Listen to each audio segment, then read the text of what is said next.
Welcome back, everyone. We are here for the semifinal match between Moritz Newhausen and Shane Van Boning. This is Kendall Cook in the booth, and I'm joined with the very one and only Darren Appleton. How you doing, Darren? Yeah, thanks for having me. How you doing?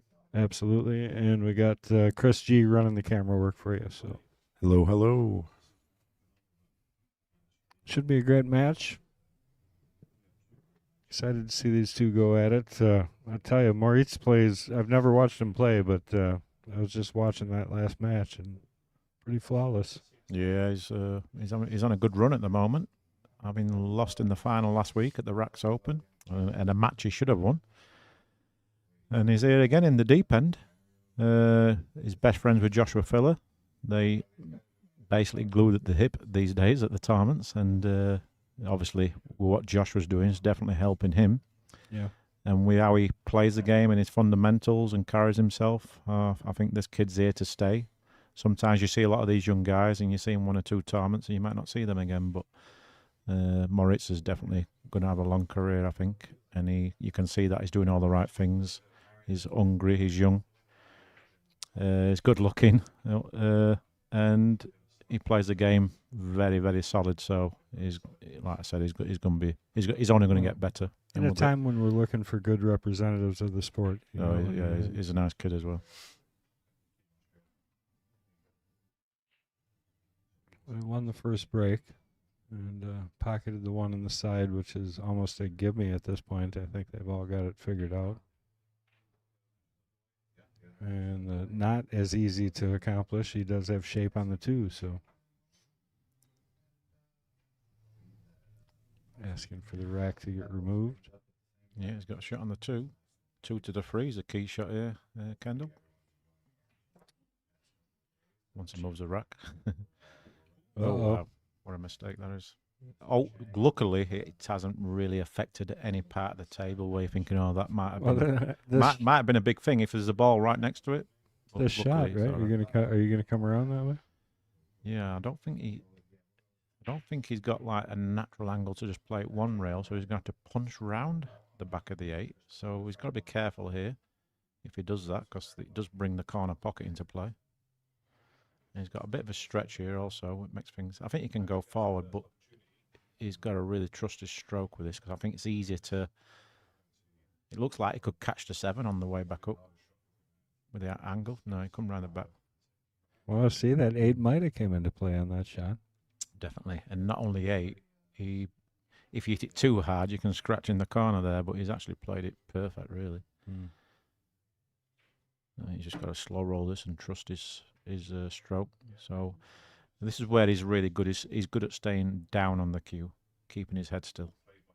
Follow through, finish the shot. Yeah, any young player, it's very important to keep that head still on those type of shots, on any shot, but especially those type of shots where it's like a little bit of a nervy, slow roll shot. You've got to keep still on the shot.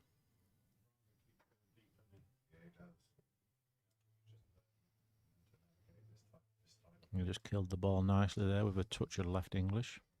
What do you think of these Rasson tables?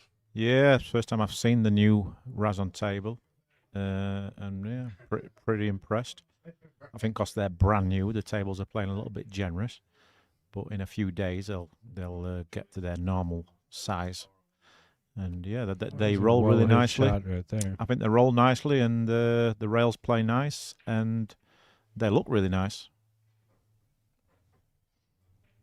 Yeah, I really like the look of them. They're bright, and that helps when you've got great lighting. And these lights are by far the best lights in the game. They make our cameras look amazing. Yeah, really consistent. Well, lighting. Ira Lee, he's always like been really against bad table lighting. It really winds him up.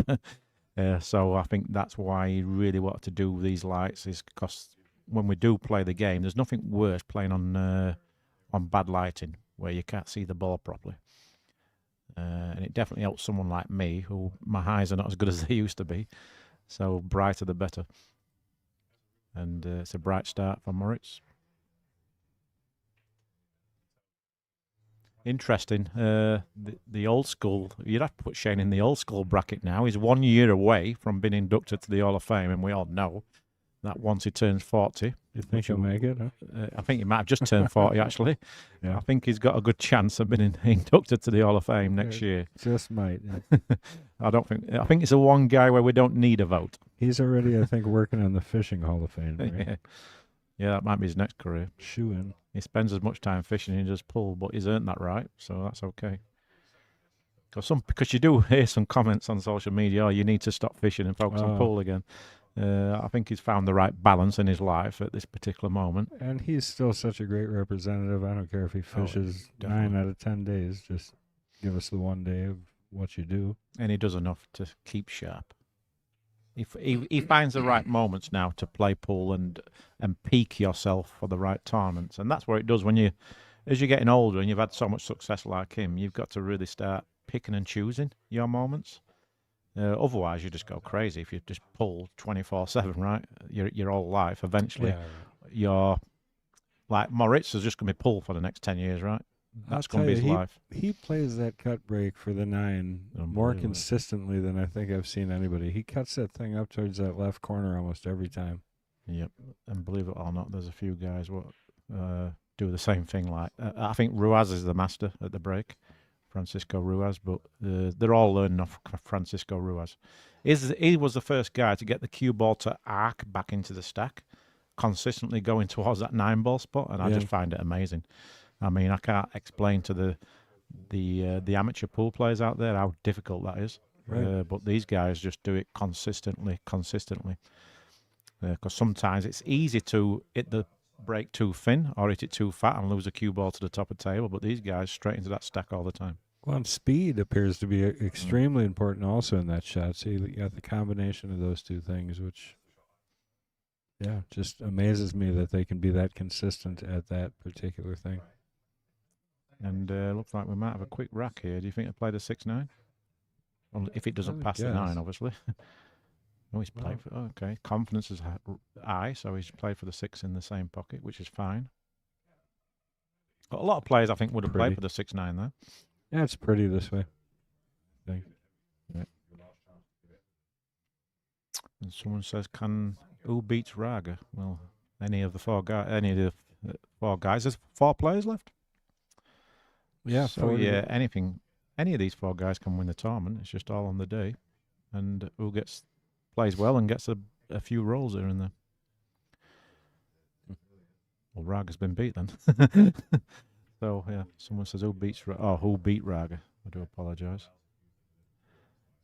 Yeah, Mario. I just feel like I haven't even seen Mario since I've been here, and he's in the semi-finals. So he's gone quietly about his business, as he usually does. Very quiet guy. But a killer on the table. And Chang Yu Lung, one of my favourite players to watch. Yeah, I didn't get a chance to watch him. And he's an old-time player. He's got to be close to 50 now.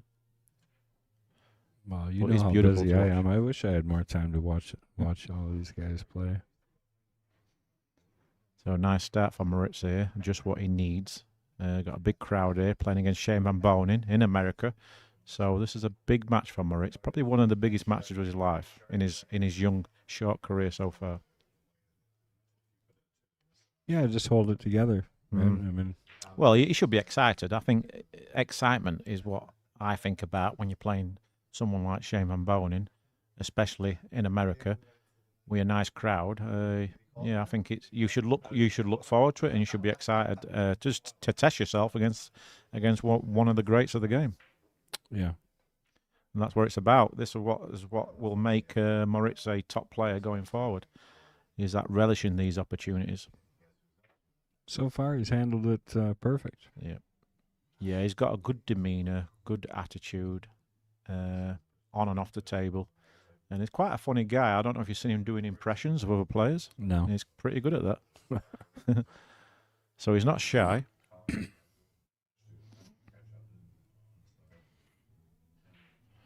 Right, so I got that break again. Got kissed this time. Doesn't mean it was a bad break. He just got kissed. Oh, like that line? Yeah. I doubt if he's playing it. If I was 10 years, if I was like 20 years ago, I might play the 2-9 combo here. but I would imagine he's not going to play that shot.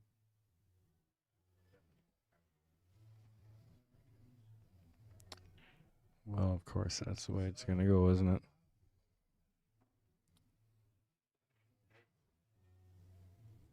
So, yeah, I would imagine he's going to play safe behind the 6 ball here, Kendall. Cue ball off the side rail, try and float him behind the 6. No, he's gone for it. Wow. Oh, He made it, and the but scratch, unfortunately, he scratched as well. it's quite aggressive. I actually did not expect him to play it either. Well, I think what he's done there is that he's trying to get the cue ball back up table and play it as sort of a two-way shot, which I'm not too sure about. I think if he's going to go for the combo, he should have maybe draw the ball behind the 8, off the side rail behind the 8 that way. Yeah. Unless you're 100% sure the cue ball wasn't going to go near the side pocket, the corner pocket. So that was a big misjudgment of error there.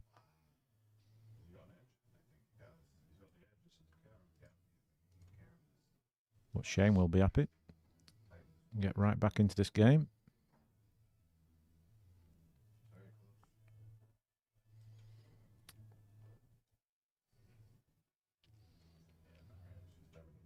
Yeah, someone says Gorse not doing too hot lately.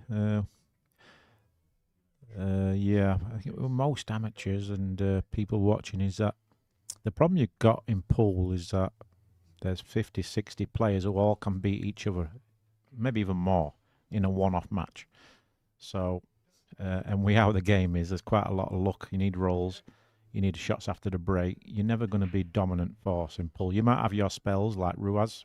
Francisco Ruiz went on a crazy run last year. But to repeat that again, I mean, you need a hell of a lot of luck for that to happen. And sometimes you lose playing great. Sometimes you win not playing great. And that's the way the game's always going to be. It's actually when I teach my juniors, that's one of the lessons that I teach them first off is you might play some of your best pool and lose. And it just doesn't matter all that. You just got to play. Yep. Yep. You're going to have... the game will frustrate you to death.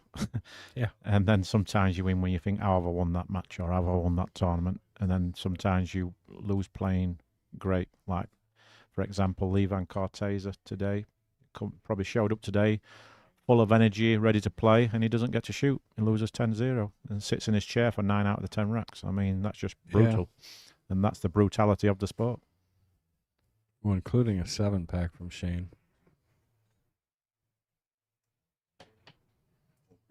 Yeah. So, guys, I apologize. We had a little technical difficulty. So if you notice, we don't have our upper camera right now.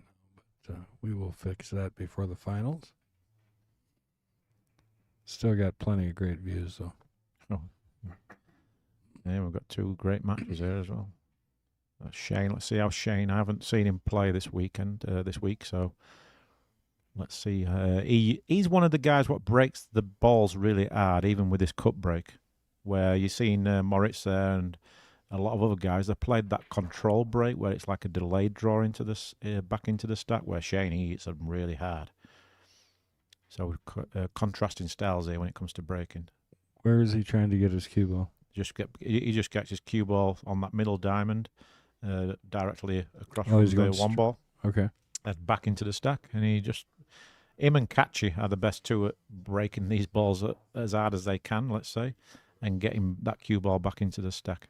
Clenty Kachi, who was actually back in Albania, was in a horrific accident about 2 months ago, a car accident, so he is out of action. We wish you a speedy recovery to Kachi, and hopefully he gets back playing soon. But watch this break. Look at that, that's just unbelievable. To hit the balls that hard, get the cue balls come off that spot consistently is just incredible.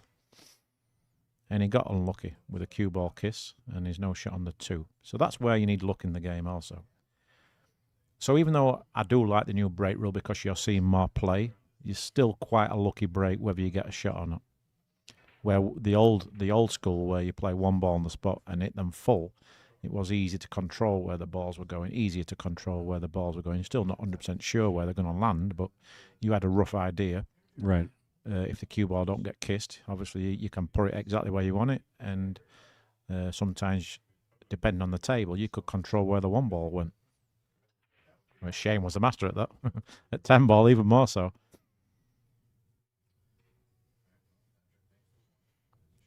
Yeah, I mean, you watch Shane's 10 ball break, it's just incredible how he got that one ball over the top pocket over and over again. Yeah, you're playing a race to Shane, 110 ball. Might have left the edge. And you got to have your life on it. I'd never bet against Shane Van Bonin. With his break, obviously he plays amazing also, but his break was unbelievable. I don't know if it was the longest run of the tournament or just on the stream, but that run of 7 he had was. He had 7 break and runs. That's incredible with this new break rule. I mean, that's like equivalent to breaking probably 15 at 10 ball. I think mine's 3, my most, which is embarrassing, really, isn't it? But that's just because it's so hard to see the open ball after the break consistently. That's the truth. We were talking about it. It's like everybody keeps making the one, but that second shot has been the key. Nobody's really gotten lucky enough to get it often. But he had it rolling for sure.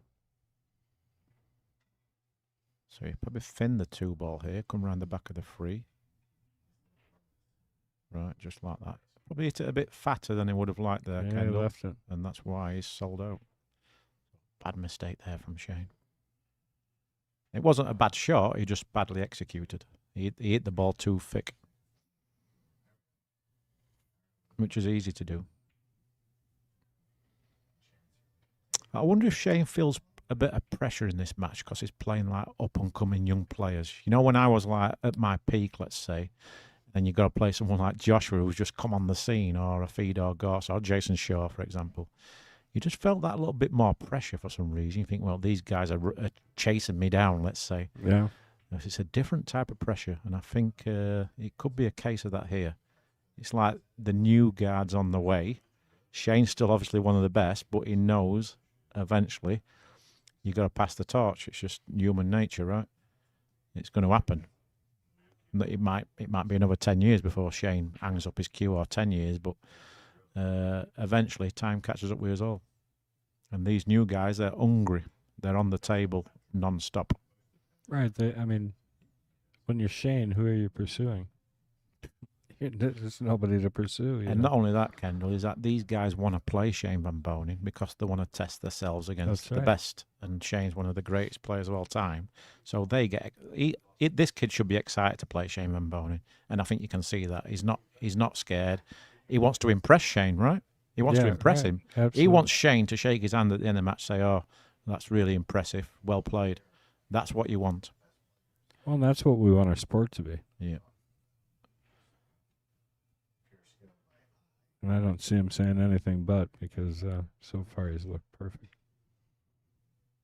I like his pace a lot. Yeah, he does everything. He does everything at a good pace, I think. He's just... Yeah, we might be saying in 5 years' time, we might be sitting here saying he's a complete pool player. We just don't know yet. But he's definitely got the structure to do that, and the fundamentals, that's for sure. So I don't think there's a shot on the table what he can't play. So that's the impressive thing for me, is that, Moritz, he's got every shot in his locker. He breaks great. He actually breaks better than Joshua Filler. If there was one slight weakness with Joshua, it'd be his break. I'm not saying he breaks bad, but compared to, let's say, the top 8 breakers in the game, it'd probably be his one weakness. Yeah, this is no surprise. The people who you're watching out there saying Chang Yu Lung, who is he? Which a lot of you will be thinking that.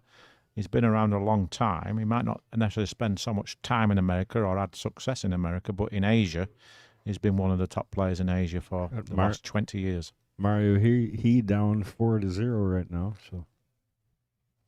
Yep, and Mario is one of those guys where he's always thereabouts, but he's yet to take that big jump and win that big major title for whatever reason. But he's a super consistent guy. And nice guy too. It's absolutely amazing that he hasn't played in the Mosconi Cup yet. But I think Mario, we might see him in the Mosconi Cup this year. I'm hoping so for him, because Mario was a great player. Another good break. It's just consistently hits the break the same every time. He's got a shot here. Will he come underneath the free, or will he try and kill it with a touch of left and try and hold it roughly where the 2-ball is? Looks like he was going to go forward there, possibly.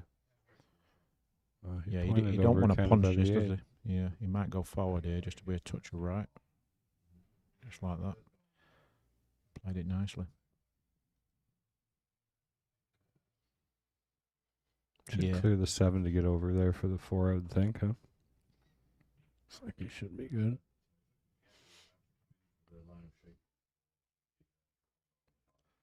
So yeah, I think the start of these matches are so important, and yeah, it's always hard when you're playing catch up. So getting off to a good start in these matches is really key. Just so happy to see winter break come back. Oh yeah, I know you're a big fan of winter break. I'm the other way. I like alternate break. Maybe because my break's not as good as these guys. Just for 9-ball. Yeah. Other games I think it's fine, but 9-ball, I just want to see them string racks. Otherwise I feel like you're watching tennis.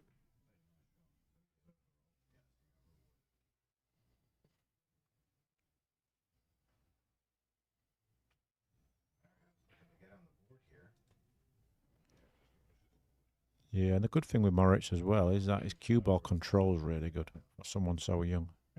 He's very rarely out of line. So if you're making the game easy like he is, Yeah. then he's going to be a super consistent player. Where you see a lot of players where they kind of lose the cue ball a lot, but they're great shot makers. But you can't keep making those balls, recovery after recovery. Where Moritz, he's got total control of his game and his cue ball. And that makes him a dangerous man. Even when you're not playing well, you can still play great. You understand? Yeah, he'll be a super consistent player just because he's got a great cue ball. A bit like back in the old days, Buddy Hall and people like Dennis Orcolo, Alex Pagaline, great cue ball players. So long time ago, Sharks Club, which is in my hometown, had a tournament. It was a pro event, and Dennis was there. And I don't follow names, you know what I mean? At the time, he was playing probably the best. I asked him what his name was at the beginning of the match to shake his hand. And kind of looked at me like I was under a rock, you know, like Dennis Okola. I almost had him too. Yeah. I thought I did. I think you've had a lot of people. Kendall here is a monster player, been around a long time. Right. Uh-huh. Would you say, is bar table your strongest game? What's that? Bar table your strongest game? Bar table for sure, yeah. Is that because you played the majority of your pool on a bar table? Yeah, that's where I learned. Yeah. But I like it. Fast, fun. So 8-ball's your strongest game, right? 8-ball bar table? It's not supposed to be because I never played 8-ball, Okay. but that's what I do well at state tournament. I always think I do. Yeah, well from Wisconsin, the they seem to be good at 8-ball bar table. I think all bar table, but yeah, I spent a lot of time there. It's nice. So perfectly hit safe. Yeah. Snugged them up tight. And that's the key. You get them tight behind the balls, it cuts off a lot of avenues when it comes to kicking and especially jumping. Must have left him a little room, but he's playing this quite quick as well.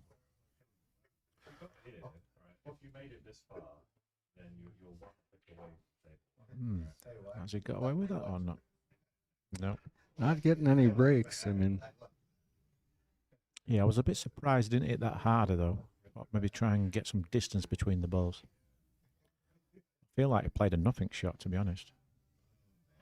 And Shane can do that every now and again. He just like doesn't put a lot of effort into some shots, and I think, he probably could have done a little bit more with that. I think he almost lulls people. That was the first match I saw him, you know. Let somebody overconfidence out of it. I don't know. Right, the future of Billiards, Moritz, Fiedler and Raga. Well, let's make no mistake, Joshua Filler's going nowhere. He's only 25 years old. He's not even hit his prime yet. So, but yeah, there's a group of players now. Filler's only 25. Yeah, he's going to be around for a long time. He's only going to get better, which is scary. Because for me, he's probably the best player, rotation player I've ever seen. But everyone's entitled to their opinion. Ranked number 1 right now. Right? He's up there. I don't know who's number 1. It might be Ruiz, but Phil is just consistently always up there. There's no doubt about that. But I believe on the Matchroom rankings, I think Francisco Ruiz is the number 1. He's been the most dominant player, let's say, the last 12, 18 months. But Phil might be number 1 on WPA rankings, right? I'm pretty sure he's number 1 on the WPA rankings, but so it's all, there's a few politics in the game right now, so we're not too sure what the rankings are. Yeah, I'm not a big advocate of rankings. It's just I have my own rankings. Yeah. I think we all have our own top 10 rankings in our head. Well, you play against all these guys and see how deadly they can be. Almost as deadly as you always have. Yeah, there isn't too much what can go wrong with Moritz's stroke and his fundamentals. And I like how he just steps into every shot consistently all the time. Yeah, that absolute consistency looks the same. Yeah. Because the biggest mistake most amateurs do, especially league players and below, is that they walk round to play their next shot and they get down to the shot before they look at the shot. Where you see all these pros, they always look at the shot before you get down to the shot, and that is key. You've got to find your line before you get down to the shot. Step in, bring your cue into it. Yeah, otherwise it's like golf. You just put the ball down, step back, and whack the ball. I mean, it's going to be very hard to put that ball put it in the direction you want it to go in. And pulls exactly the same. Always look at your shot before you get down to your shot. And if you watch the pros, they all do that. And if you get a consistent base doing that all the time, then your game's going to be more consistent.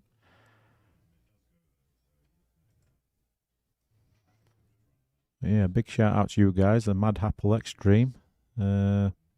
Looks like you're going to burst onto the scene, and we're going to see a lot more of Mad Apple Extreme streaming more big tournaments like this around the country, and maybe internationally in the future. Thanks, Darren. It's been a lot of fun for me personally. It's a lot of work, but it's a lot of fun. Yeah, I was very happy when I saw you guys arrive. I didn't know until I got here. I haven't seen you guys for a couple of years. And during that time, I've died and come back, so I'm happy to be here and see you guys again.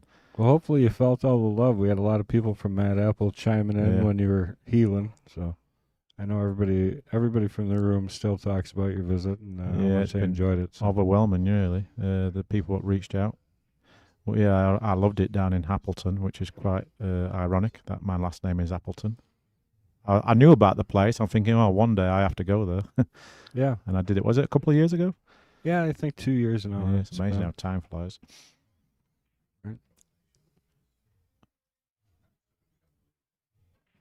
We're talking Jason into coming to visit us. Yeah, he said that'd be fun.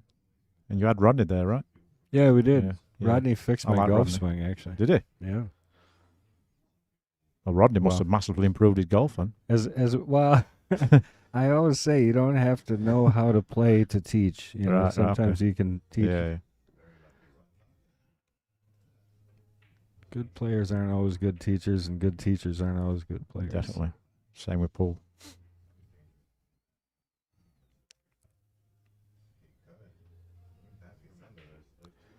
So here you go again. He's on the 6 ball here. He just got there. I thought it was a little bit short though. Because initially I thought he was going to play for the 6 in the side because he didn't have much angle, but he's okay. Yeah, I wonder if that's just still a case of you didn't quite decide. 3/4 of the way there you were. Because he could have played it either way, but it came out perfect. I mean, these guys at this point got this table down. Speed. Oh, yeah. Yeah, you're not going to see too many cue ball errors, I don't think. It's more just execution now at this stage of the tournament. They know the speed of the table, which shots you can play and which shots you can't play. And again, he's running away with this match like he did the last one, against great players as well. I mean, there's just no fear in this kid. It's amazing what confidence does, though, innit? I think since he got to the final of the World Cup of Pool with Joshua Filler, his game's gone to a different level. Yeah, you always got to believe, you know, and once you start to believe, if you got the talent, it's just all mental. Go anywhere. Just shows you how much the game is mental, though. Yeah. You just get that one big result, it can change your whole career.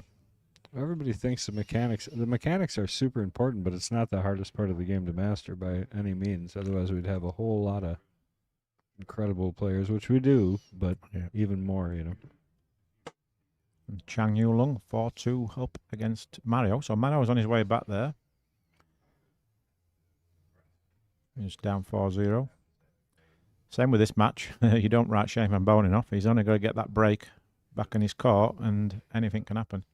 All I got to think about is the 7 I watched him run before. So if he strings that together, he's in the lead. Trust me, I've played Shane so many times over the years, and even while I was leading quite a big lead against him, I always thought, this is not over. Right. Even at you're on the hill, 9-2, race to 10, I always thought to myself, make sure you kill him off. Right.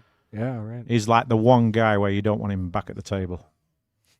And Moritz, he'll be thinking the same. He knows he's still got a lot of work to do here.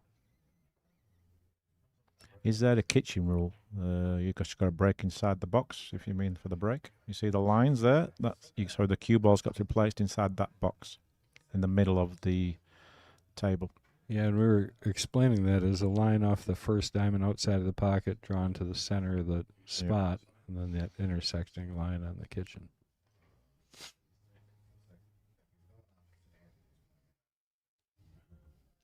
So getting to the 4 here is tricky. He could just stop the cue ball dead and get a shot on the 4, but then he's got the problem getting on the 5, so he needs to go back down table, I think. At least where he is, and maybe just a little bit higher. Right? Yeah, so I'm guessing he's going to try and come in between the 5 and the 7. All right, so follow this forward 2 rails. Is that what? Power it 2 rails. Just try and get the cue ball towards a 7 is probably his thinking here. But it depends on the angle on the free ball. There you go. Just saw the acceleration there. And what about if you play that? How do you hit that? Oh, my God. Probably one of the best positional shots of the whole tournament right there. I mean, yeah, that was terrific. I mean, it wasn't that difficult to get the cue ball down there, but to play with so much control and not kiss air, just the pure stroke on the cue ball is what did it for me. He didn't try and over-hit the ball. He put the right amount of spin on it, and he just got the perfect speed. Beautiful. I'd say that would be a key shot here in this rack. Got a lot easier from there. This isn't give me here either. Yeah.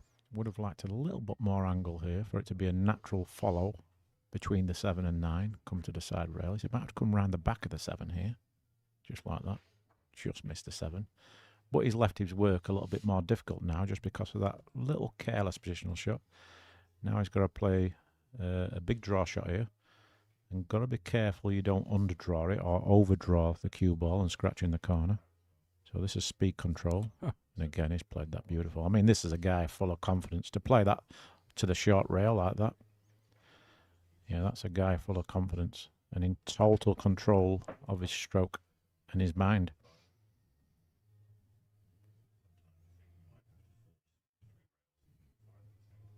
Oh.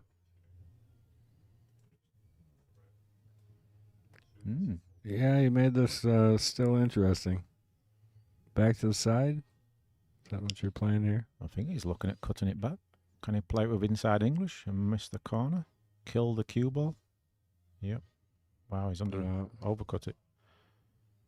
Oh, he got careless there. Got careless. Will it cost him?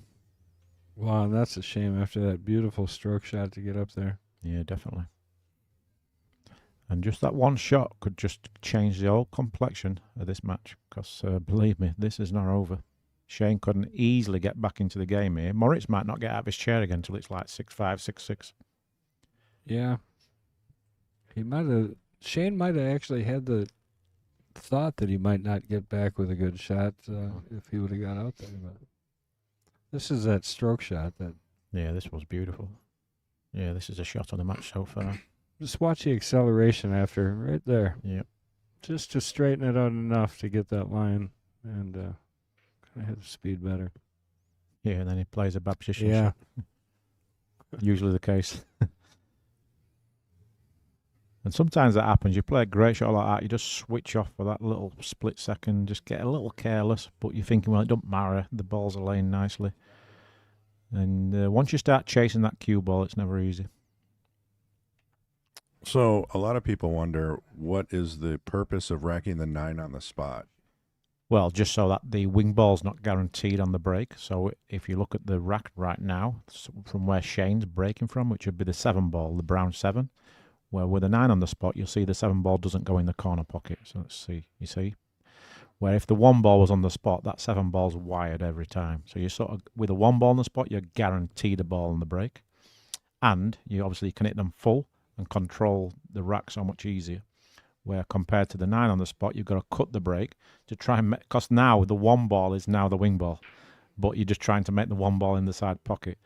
And obviously, even if you do make the 1 ball, you've no idea where the other balls are going, because you don't know where the next lowest ball is going to land.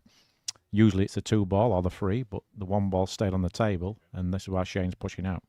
Where if Shane would have made the 1 ball on the break there, he would have had a shot on the 2 and would have played a 3-9 combo. It'd be 6-3, and we'd be getting on with the next rack. So just having that 9 ball on the spot, it makes the game a little bit tougher, and you're going to see more random layouts compared to 1 ball on the spot. Where do you go here? Try and kick behind it? No, he gave it back. Yeah, you can see the 1. So he might cross it over to the pink 4 and get the cue ball off 2 rails, maybe behind the 3 and the 9, in between the 3 and the 9. He's played outside, that's okay also. But you don't want to leave that gap. And he has ish. No, he's got away with it. Jump cue, short cue coming. Yeah. And again, maybe he doesn't need it, huh? You can see a little bit of it, I think, but not enough to make it. But these guys are so good with this jump cue.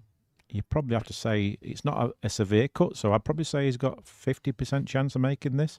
But he's also a good chance of bringing the cue ball back down table towards the 2 and 8. No, is it that way till full? But got very, very lucky. Oh, how lucky. Look at this. Wow. And not only that, the 3-9's laid up perfect, I think. Or has it? No. I don't know. Because I thought if he hit the top side of the 3, it would have reversed the 9, which I don't think it's quite there. So Shane would be relieved, I think, that he can't play the 3-9 combo. I don't know. That might push in, man. No. Okay, safe. If it had been frozen, I think yes, but the 3-9 wasn't frozen. But it's now a great shot. Wow. How was that? Very well controlled. Kind of brought this up earlier. I thought it's interesting that the generation now, some of them will never know what it is to play on bad equipment. You know, I mean, I think like your age, my age, I mean, we all played on just about everything. Oh, you know? You've seen it all. Equipment's so good now. That's why these guys are so consistent now. Yep. Well, that's going to hurt.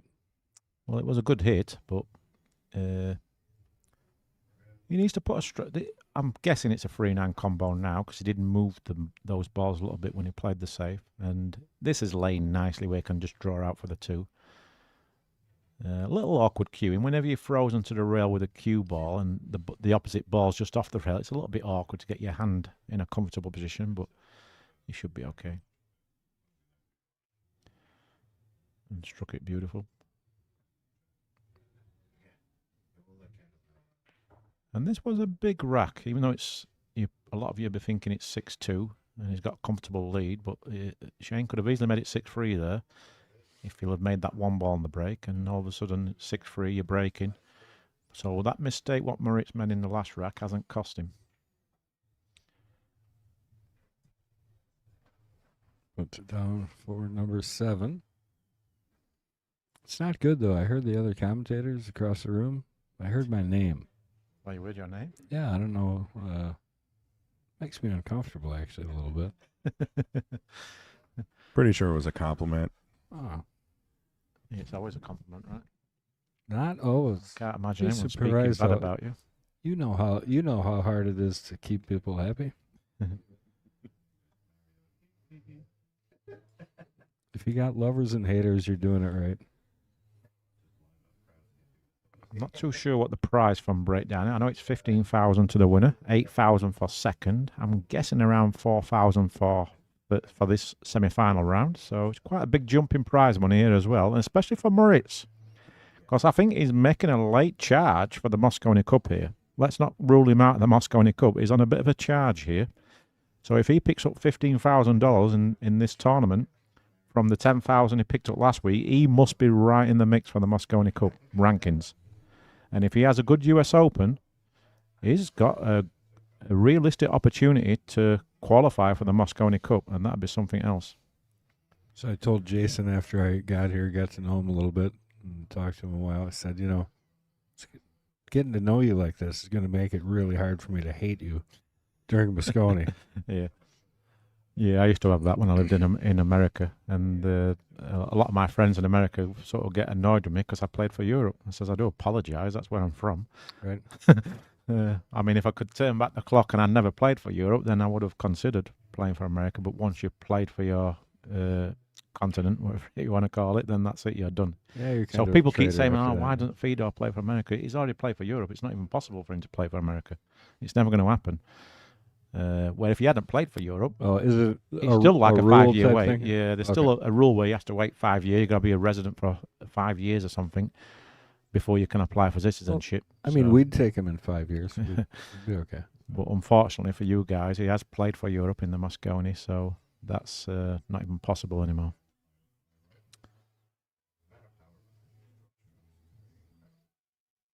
Right, so Shane, 7-2, back at the table.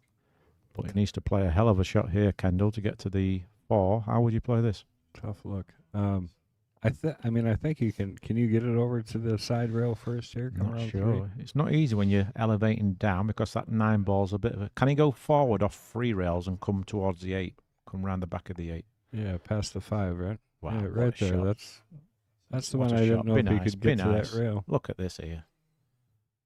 That's That's very unfortunate. Even if you can see some of it, how do you get on the 5? Yeah, that's quite unfortunate right there. Got to be careful coming out. Is he going to hit the back of the 9, or do you think he's...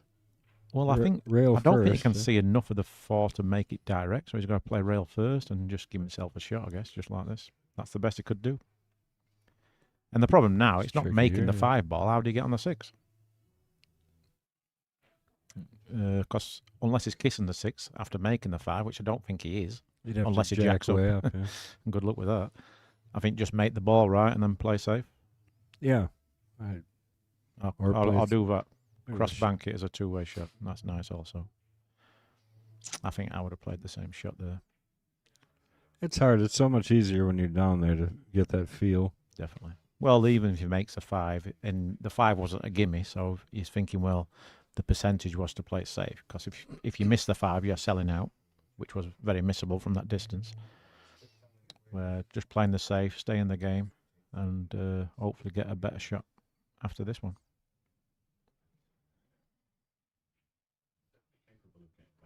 So he's come underneath the 5, slightly hit it thin, and that's why he's left. He's got lucky there. Yeah, he's got fortunate there.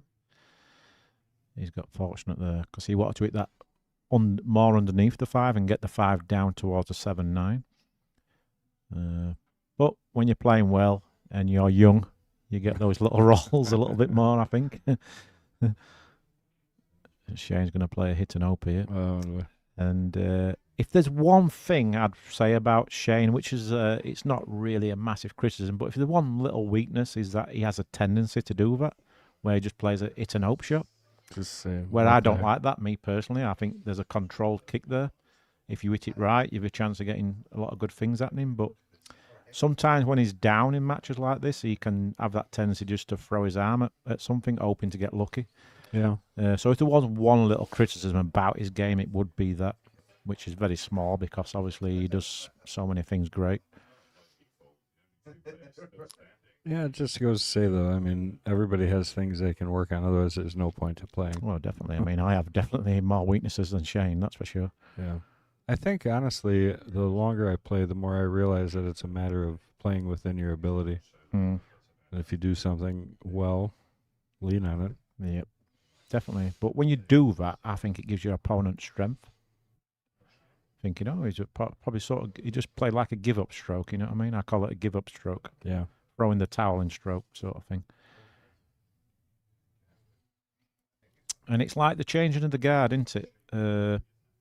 the new brigades on their way, and they're everywhere. It's unbelievable. They're just getting younger and younger and stronger and hungry, and they want your title. That's what it comes down to. They want what you've got, and eventually you can't stop it. Right. You can hold them off for so long, but eventually they're just going to get you. And like you said, Kendall, it's great for the game, isn't it? It just makes everything evolves and times change. Well, and all of the greats, everybody that is now, they're not going anywhere. Mm.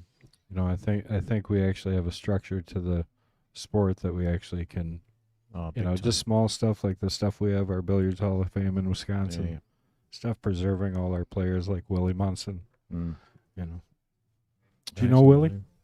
I know of him. Yeah. Yeah, I think I did. Yeah, I've met him a couple of times. Nice guy, right? Oh yeah, I mean, just complete ambassador of the game. I mean, played during a time where, you know, the black and white pool halls were separate, and he had such a character that he could go in. He got away with it, and he was Yeah. just one of the greats, not only in Wisconsin, but Yeah. I think just in pool.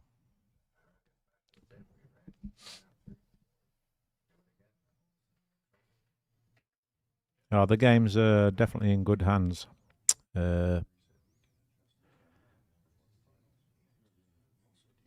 As always, Shane will choke in the semis. Well, I wish I'd choked as much as Shane Van Bonen in the semi-finals, because he must have been to, 500, 1,000 semi-finals in his career. Yeah, I mean, Is there a stat? Is there a stat of that? Most. Well, I'll just put that comment there. It says, as always, Shane will choke in the semis. Oh my.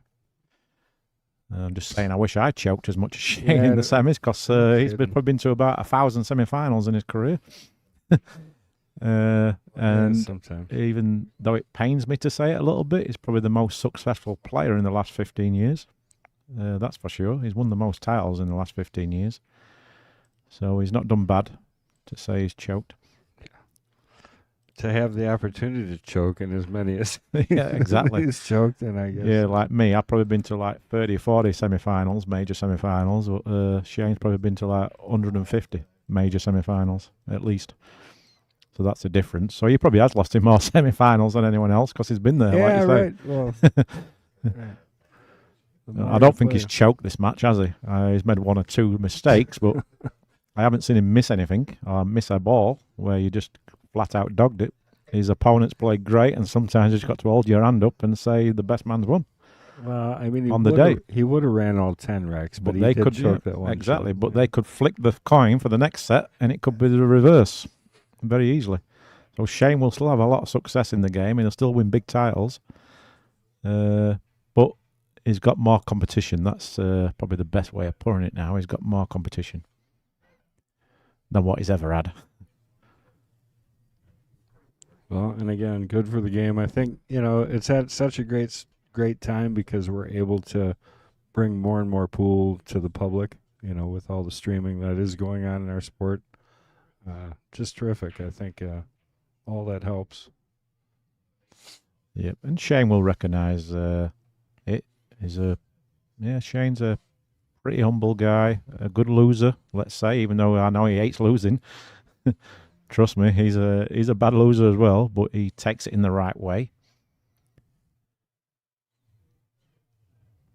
But yeah, the great players, they absolutely hate losing, no matter what. But he'll take it on the chin and congratulate his opponent if he does lose this match, which is far from over. Like I said before, I've played Shane so many times, I just know that it's not over until you make that final ball. And especially with this format, this winner break format, because he's the best breaker of all time in the game. Yeah, most consistent. Mm.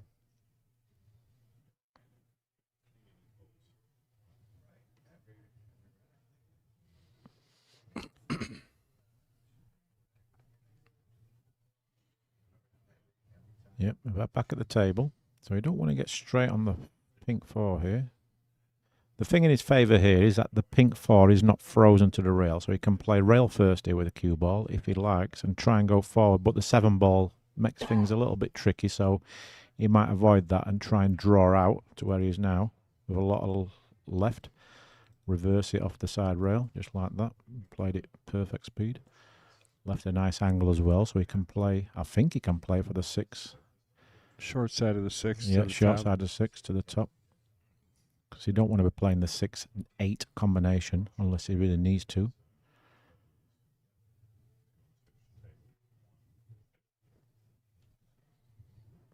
Oh, he has played it. And So 6-8 combo coming. yeah, a little bit surprised, but he's played it as good as he can play it. And yeah, he's right behind it, so he should be no problem here. Ooh. He knew there was a chance of that happening, so he wasn't too Made 'em worried. both, yeah. He's got the 7 in the corner, other side, but I think he will take the corner.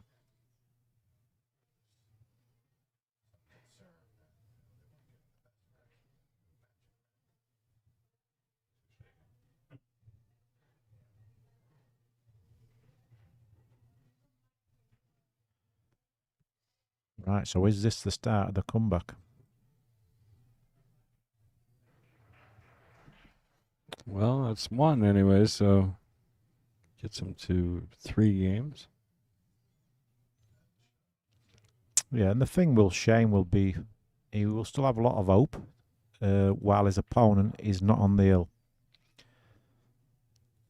Just gives you that little bit of breathing space, thinking that it might not necessarily be my final shot if he does make a mistake, but while your opponent's not on the hill, you know you've got a realistic chance of still winning the match.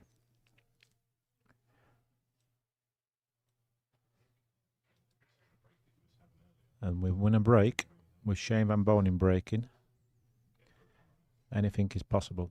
Well, we all witnessed it. It was on the stream that he did run those, so we don't even have to go that far for reference. Let's see that big power break again. Ooh.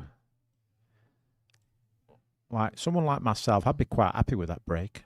I know that he's not happy with that break, even though he think he's got a shot, or if he hasn't. But even if he had a shot on the 2, he wouldn't be happy how the cue ball went there, right? Because it went above the side pocket. But I mean, that's the standards, really. Can he see enough of the 2? He was waving his arms around like he couldn't, but I think he's okay. I think he's okay, and he is. Didn't want to kiss that 6, though. And the problem you've got here is that he can't cut the 6. I don't think he can cut the free ball in. Oh, maybe he can, yes. I do apologize. Yeah, probably. And then two rails back and forth, maybe. Yeah. So he's going to have to leave a slightly tougher pink 4. Ooh, he's played that really cute. And he's actually played that to perfection. I mean, that is such a great shot. Much better than what it looked. Yeah, I got down to the bottom side of the 4.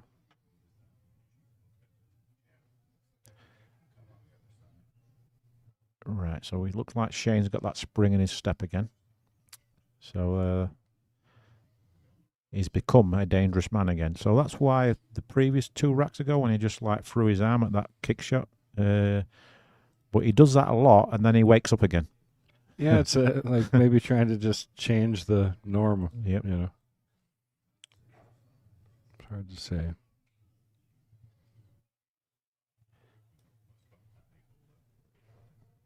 If you don't like what's going on, do something extreme to change it. Right? Mm. So 8-4.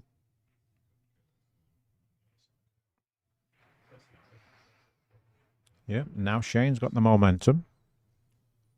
So he knows while he's win a break, he's a dangerous man.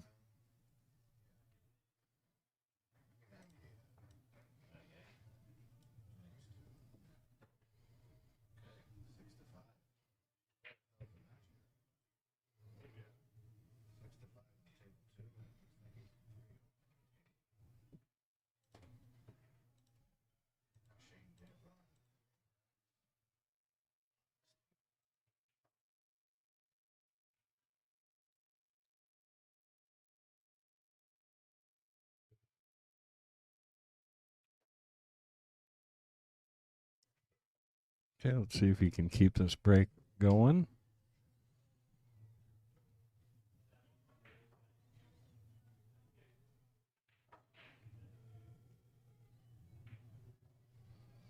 Three rails back and forth. He got that cue ball moving sideways. Almost three, but He'll be happy with the result, I think. He's asking the referee to remove the rack. Sometimes the players move it themselves, but Shane don't want to move that 9 ball at all, and then there'll be some controversy. So if you're unsure, best to ask the referee if you've got a referee available. That's right. So he needs to put a good stroke on this 2 ball. It's got to make it in the side pocket and punch draw back off the side rail. He's asking the referee to stay still, I think. Someone in his eye line there to his right.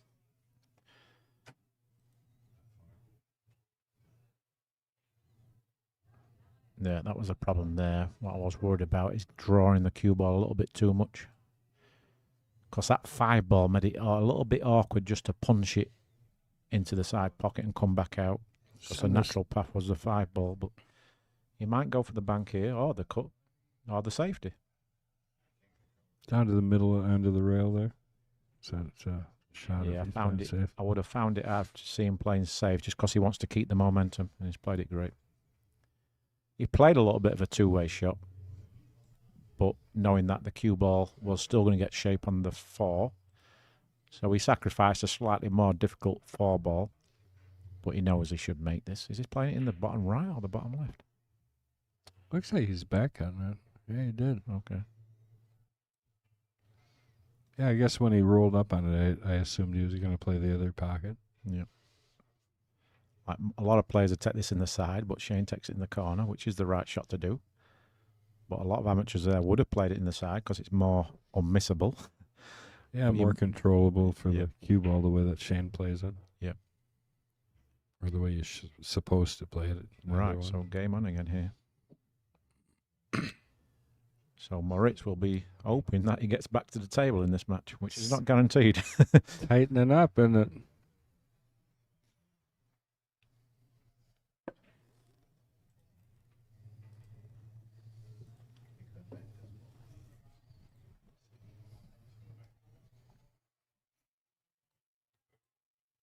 Are you playing the U.S. Open? Yep, US Open. I actually played Tuesday, so I'm happy about that. That I don't play on the day one. I can take a look, see what's happening, see how the tables are playing, get a feel for the venue. There's nothing worse, especially for the defending champion, when you're the first match up in the whole tournament and you're thinking, oh, don't lose this match. Everyone's watching. Right. And you've no idea how the tables are playing. You just want to sort of get a feel for the tournament. I've always been like, just give me a feel for the tournament. Let me have a look at the first day. Let's see what's going on. See how the tables are breaking, how the tables are playing. So, yeah, I was very happy that I don't play till Tuesday. Yeah, it's nice. You can watch a few matches too. Just watch. Just little rolls, things like see that make a big difference to some players. Really, I mean, not wrong, right? If you got to play the first day, you got to play. But it is nice to just feel your way into the tournament. Wow, look at this! Oops. And he did that the previous rack. Didn't scratch, but he lost the cue ball up table. I mean, it's still unlucky because if you try to do that, it's very difficult, right? Draw off the side rail into the side pocket. But he'll look at that as a mistake, and it's probably going to be a very costly one. Because that was his chance to get back in the match there. And, unfortunately for him, the balls are laying beautiful for Moritz. So this is all about probably the 4 to the 5. And, yeah, everything looks dot to dot from there. Yeah, that's right. Those 2 balls right in the center with the 9 playing where it is. Yeah, he's just got to make sure he does the right things here. Regards his cue ball control. Because there's no real balls what you can see him missing. It's just whether he gets the position he wants. So I think the 6 goes in the side, so that helps him. Especially where the 5 is. I'm guessing he's going to come to the side where he's standing now for the 5. So he's just going to play the 2 rails, follow on the cue ball, with a touch of left. Doesn't matter if it lands straight, because like I said, the 6 goes in the side. Doesn't go in the top past the 7, so they'll be playing for the side pocket here.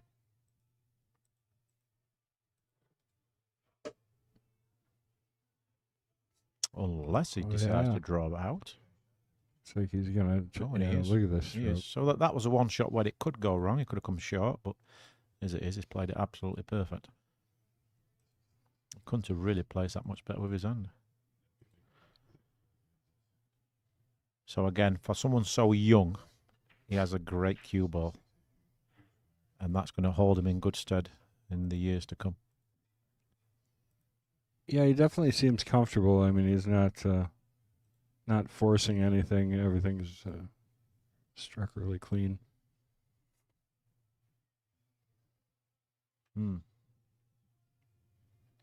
A little short, right, to what it would have been a natural, easy positional shot to the 9. So it'd be interesting to see what he does here.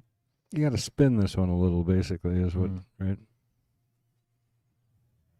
So anytime you have to do that, it's an opportunity for error. Yeah, that's confidence there. Knowing your angles and the hit on the cue ball. Well, unlucky to be dead tied up on that rail after that. Yep. The key to these shots, make sure you stay still. Just like that.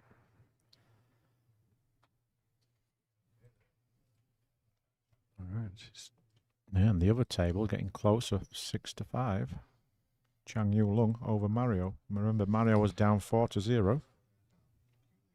Yeah, so the winner here goes to the finals to take him on.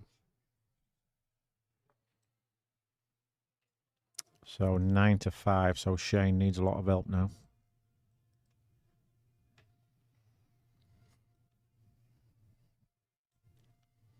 Because you got to believe that Moritz should get at least one opportunity to win the match here. So yeah, everything's in his hands now.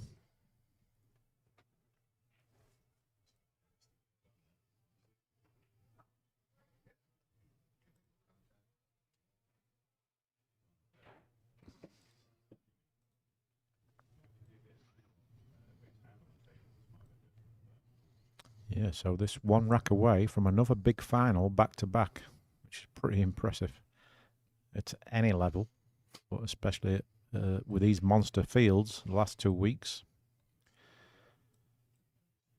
Yeah, I mean, everybody that's here. Yeah. It's crazy. You go to a lot of tournaments and there's a player here or a player there that you hear is champions every corner you turn. Yeah, and I always think like the smaller the field in these majors, the tougher it is because there's no easy matches, right? Sometimes you might, like the US Open, for example, you might get 2 or 3 matches where you just, like warm-up matches, just to get practice. But at these tournaments, you don't get nothing. If you're not on it from round 1, you're done. Come out firing, right? And good break, made a good shot on the 2, and I'm guessing if he gets position from this 3 to 4, which he has done, all he's got to do here is leave a little angle on the 5, and this match should be all over.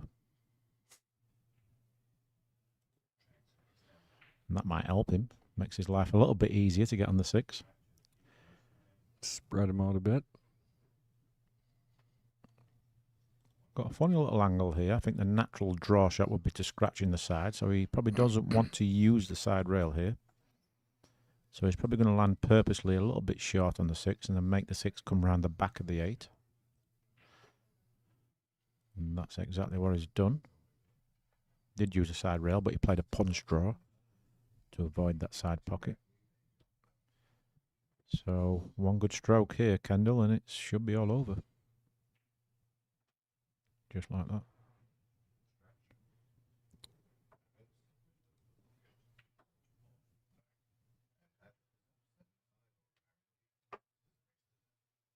So he's just going to punch this 7 in off the side rail and probably play the 9 in the top pocket. Just roll the 8 ball in here.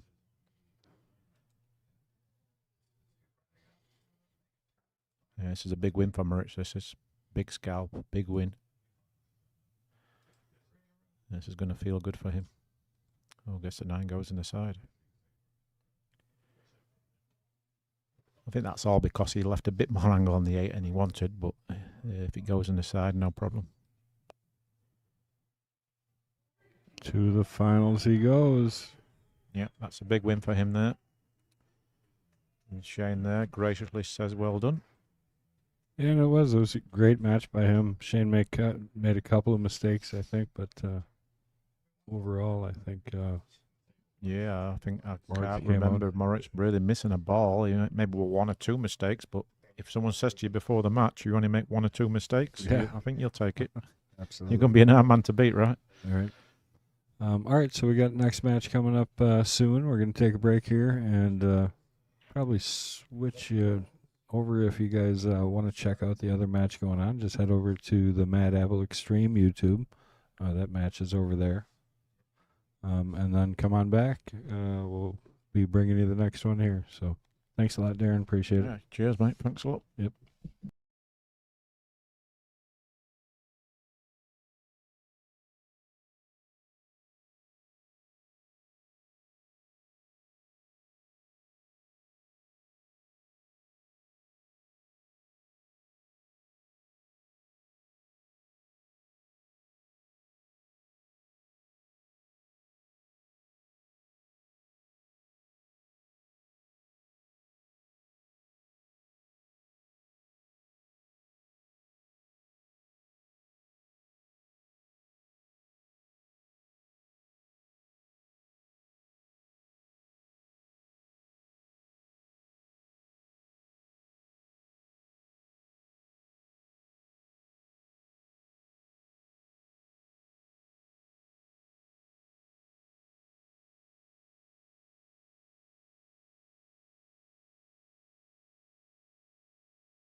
Hey, just to keep everybody informed, about 16 minutes and the finals will begin. So grab some popcorn, share the stream, and we'll see you soon.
Welcome back. US 1 Billiards.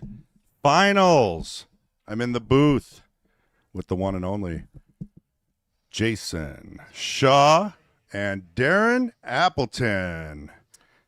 How you guys doing tonight? Yeah, cheers, pal. Yeah, very happy to be here. We've got a great final, and we've got the host of the tournament, Jason Shaw. How you doing, guys? Looking forward to this one. I think Moritz is due a win. I think he's been very, very close recently, and he's put on another great performance here. So maybe this is his time. Yeah, against the veteran, Chang Yu Lung. Who do you like in this match, Jason? I've been watching Chang, and I've been telling someone who's a friend of mine at the bar that a lot of people don't really know who this guy is. He's a very, very good player. He's won a lot of big tournaments, and you're going to get to see how good this guy is in this final right here. Yeah, I think he's actually won the China Open twice, I believe. I heard the announcer called that he won the World Cup of Pool? Yeah, beat me and Carl Boys in the semi-final. I remember it really well. Him and Copigny, I was sick. Oh, yeah, he beat Daryl Peach and Mark Gray in the final. Yep. He was unbelievable in that tournament. I remember it very well. With a little memory I do have left, but I remember him playing amazing in that tournament. He at that particular time, he played the best out of the two in that tournament. Yeah, he's one of those funny players. He can play indifferent, but when he's on his game, he's beautiful to watch. He moves the cue ball around very effortlessly. He's got a lot of knowledge of the game. He's got a nice stroke, and he hits the ball easy, right?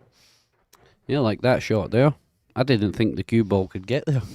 And he looked like he didn't really put a big stroke on it, and I do agree with what you're saying there.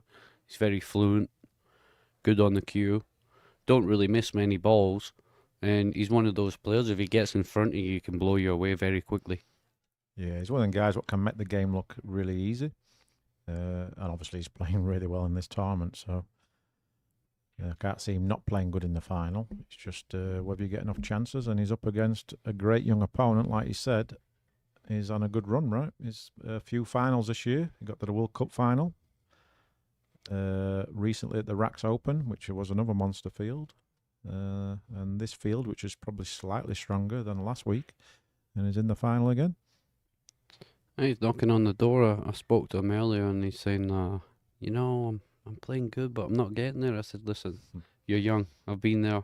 All the older players have been there. The first one's always the hardest, and once you get that one out of the way, the rest of them come flowing. Oh yeah, I mean, if he keep getting to the final, eventually he's going to win, and he's young. So in his fearless, he showed that in the semi-final against Shane. That was a big win for him. Probably the biggest win of his career so far, just because of the setting, the size of the tournament, and beating the American, probably the best player ever from America. That's going to give him a lot of confidence. I think Healy's just going to take his medicine, pot this ball, come below the 8 and shoot the 7. I like rolling this ball and going past the 8 there, and shooting the 7 up to the top left or the top right. Yeah, you just never know. He might come underneath the 8 here, just like this, or even kiss it. Oh, wow, what a shot that is. Yeah, nice little flick. Did he? I don't think he played to kiss the 7, all right. Do you know what? I think he maybe tried to run into it, but running into that was risky. But it came out good, and he's looking like he's going to take the first rack. Yeah. Yeah, it's a tough one to call, this match. I think what I've seen the last week, or even this tournament, I'd probably have to say Moritz, just because I haven't seen enough of Chang Yu Lung. But if you're going by experience, you'd fancy Chang, sorry. Yeah, I think what I've seen today from the quarter-final, he's been very, very good. He played really well against Raga in the quarters. He was down in that match. And then he got up, and then he took like 4 or 5 game lead. I think he ended up winning 9-5. Oh. The good thing with me and you in that picture there is that our ears are covered up.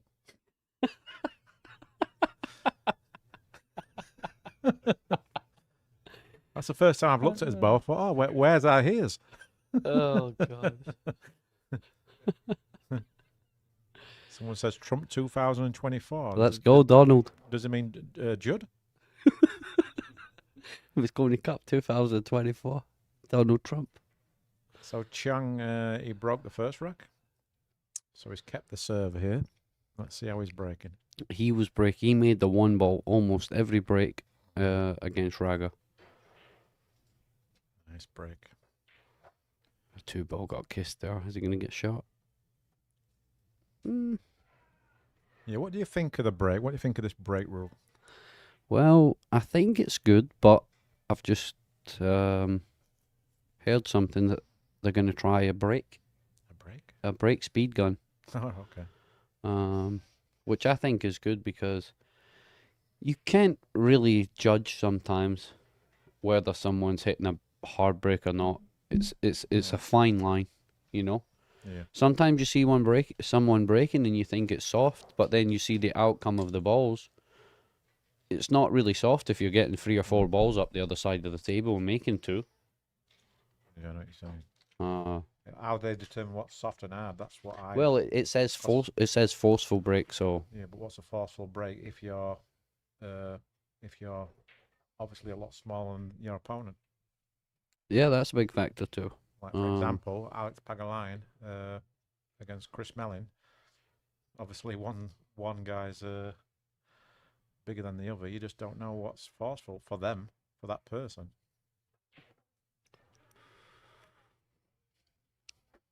So the speed gun probably is the right way forward. Well, you got to try something, you know. Obviously, there's no the break's still tough. It's not like you're guaranteed a shot. Very tough. You make the one, you're just praying to get on the 2-ball. It's all down to luck. It's not like you're playing shape. Do you think the break's lucky, or do you think obviously there's a skill to breaking, like obviously consistently making that 1 ball, but to run 5 or 6 racks, to me, you need a lot of luck to do that.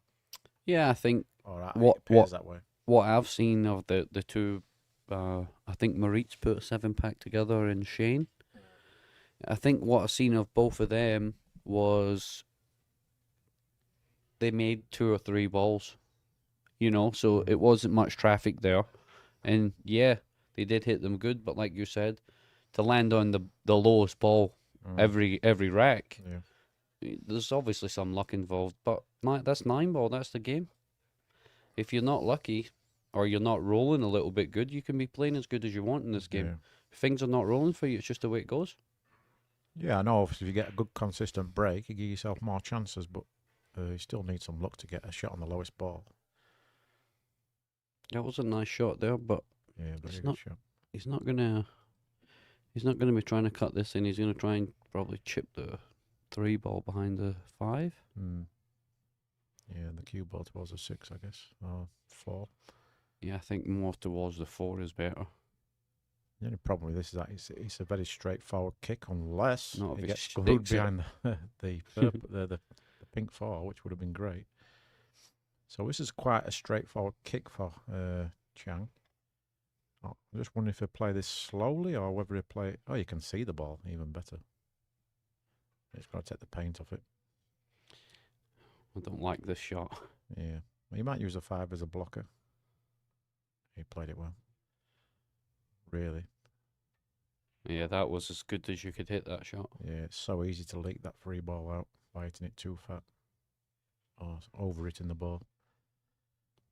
When you're younger, those shots are a lot easier. Yeah, your eyesight's better. Eyesight's so much better. But as you get older, it's not easy to see that edge of that ball. But the good thing here, though, Jason, your pool room is obviously a big addition, this new lighting.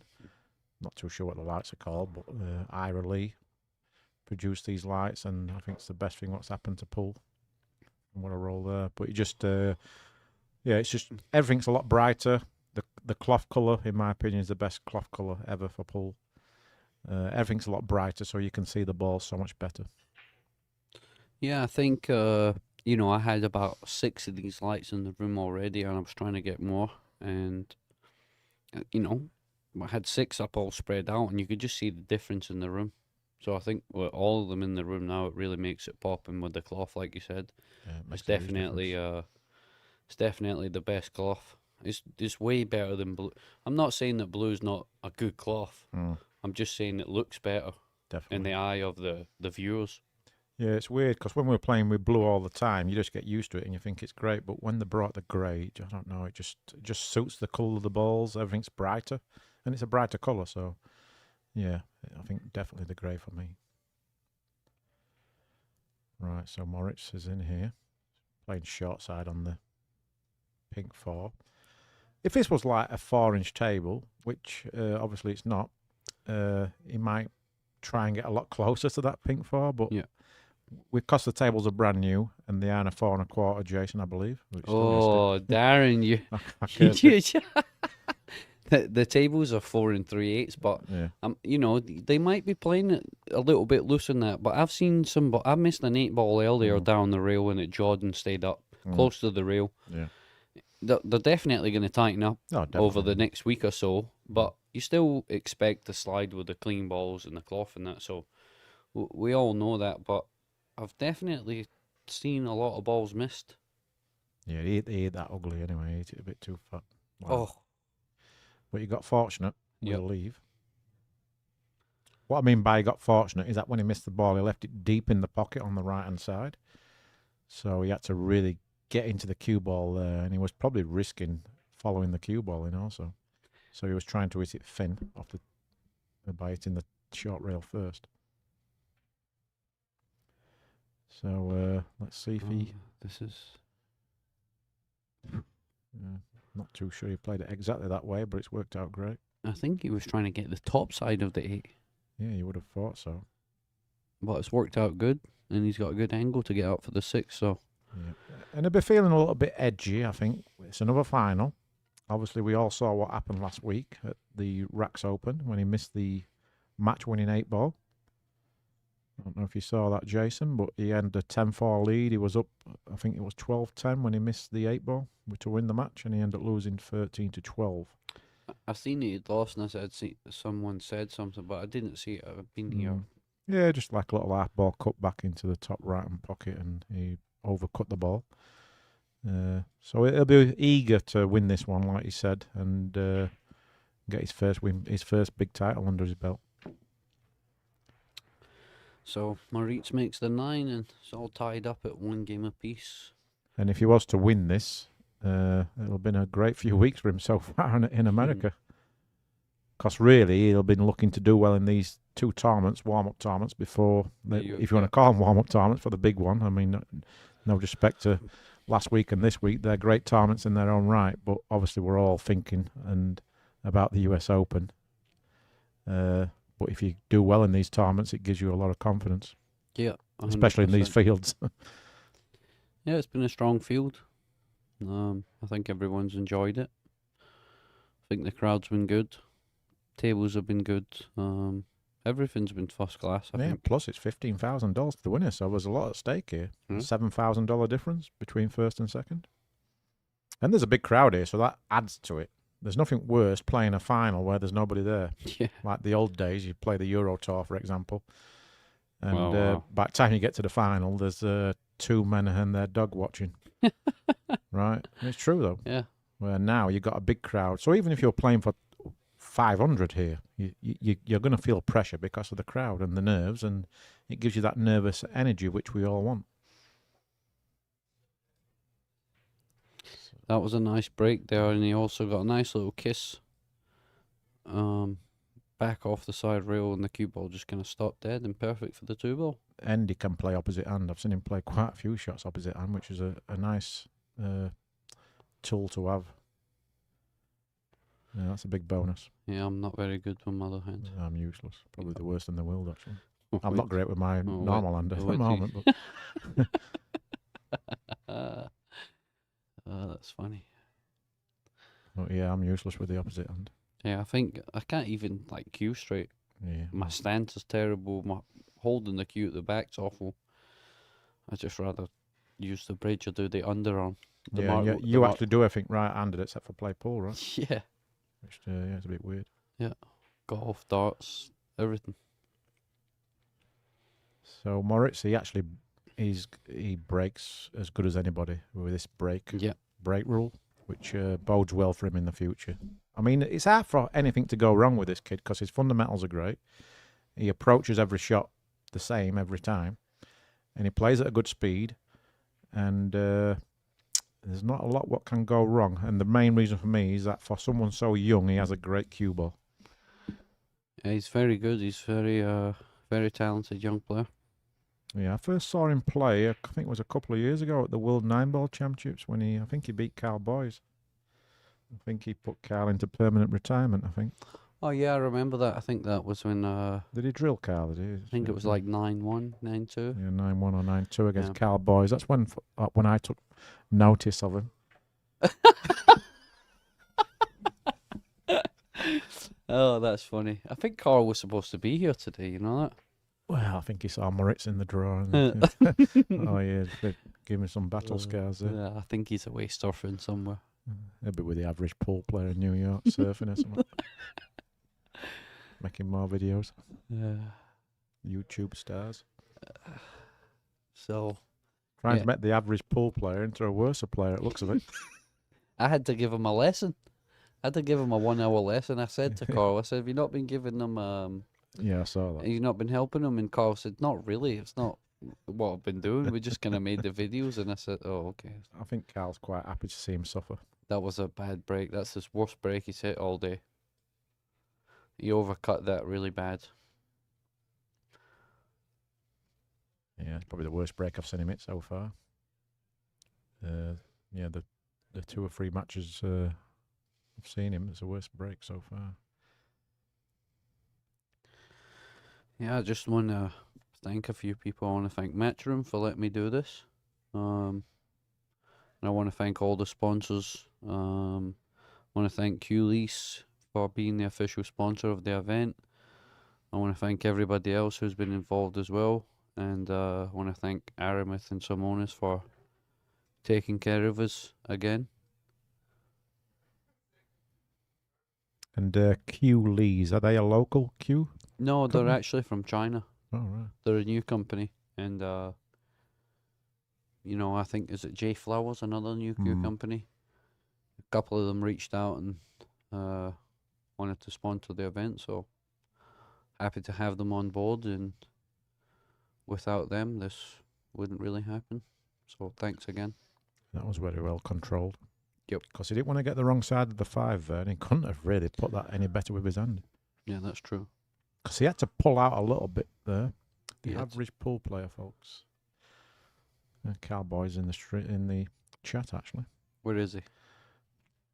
If it is Cowboys. Oh, it is. It might be his partner. It seems like the average pool players took over his account. He's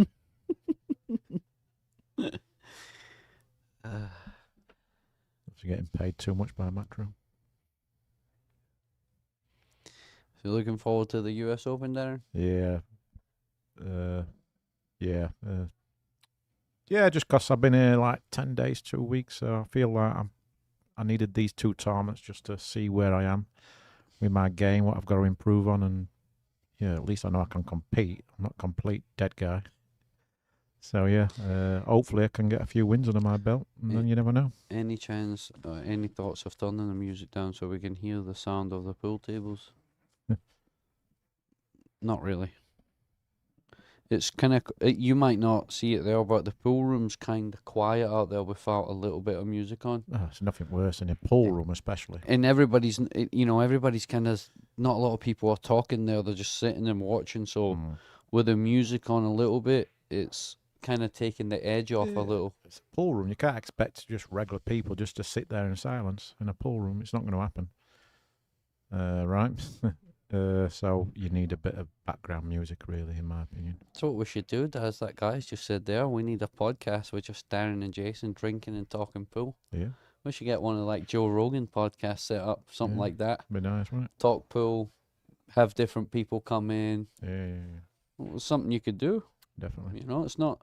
You know, you see a lot of people doing these podcasts No, these now. podcasts are very successful now. There's actually a few pool ones like the Windows Open. I think they're doing really well. The Kiwi Hook Cup, and it's all good for the game. Yeah. And pool's a very global sport, so why not?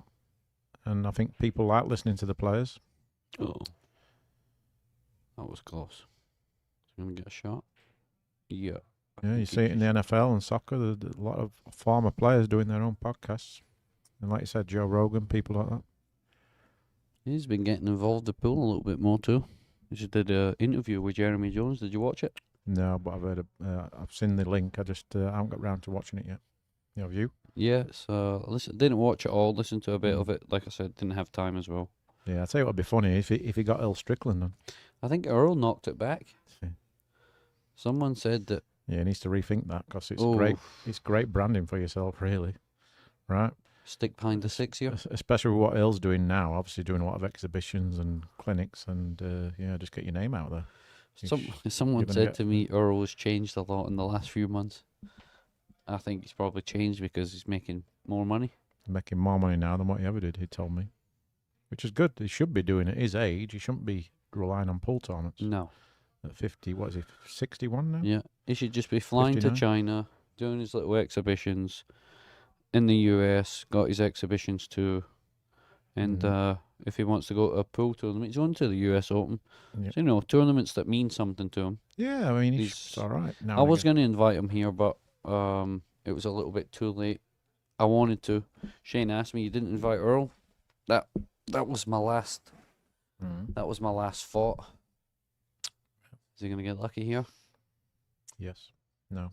Mm. Maybe. Oh, He can make it, but I don't think he can see it direct. it's tough. He's Yeah, done it. Earl. I mean, Earl is obviously doing the right things now, and yeah, when you get older, it gets tougher to compete with these guys. And he's great at what he does. He's great with the exhibitions, right? Yeah, he's very good. Well, nice shot. That's him, though. You know, his style and what he does and the way he performs around the table. Exhibitions are made for him. 100%. I don't think there's anyone better, to be honest, when it comes to entertaining and talking. No, he's the master at that. Yeah, you live with him for a while. Yeah, we shared an apartment for about a year. That must have been fun. Well, it was a lot of fun, but I learned a lot also. You know, the guy's a genius, really, isn't he? Well, you know, when you talk to him, people Unbelievable. listen. People think he's crazy because the way he kind of is around the table, but as a normal person talking to the guy one on one, he's like one of the nicest guys you'll ever speak to. Definitely, yeah. He's so down to earth. But pool's obviously just his life, innit? So it's took over. He lives and breathes the game, doesn't he? It's every day. It's been his life every day. I can't imagine him going a day without playing, actually. Whether he's competing or not, he just wants to play. He just loves the game. Look at this I don't shot. think anyone loves the game as much as him. Wow. Wow, great shot. Wow.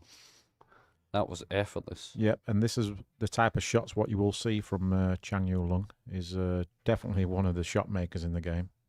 Sometimes to his disadvantage, because it does cost him sometimes, because he does really like to go for his shots. But when he's on, he's beautiful to watch. Yeah, he's very fluent. I said to my friend earlier, and he said, "Who do you think's going to win?" And I said, "I think Chang's going to get to the final. He's playing really, really smooth.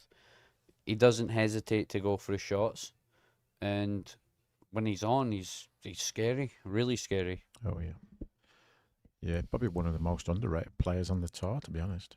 You don't look at the field of potential winners and put him in that bracket, but he's a danger in any tournament.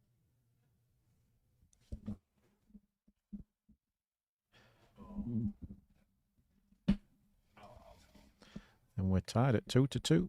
It's a race to 13. So this is a shot here on the 5 ball. A lot of eye left English here. Just spin that cue ball around. Look at that. Beautiful speed control. And Just- knowing that you're not going to scratch on that shot is the key also. A little tip if you're having any kind of issues with clarity, you have to go to the YouTube settings and set it to high. And that'll get you better bandwidth and it'll clear up for you.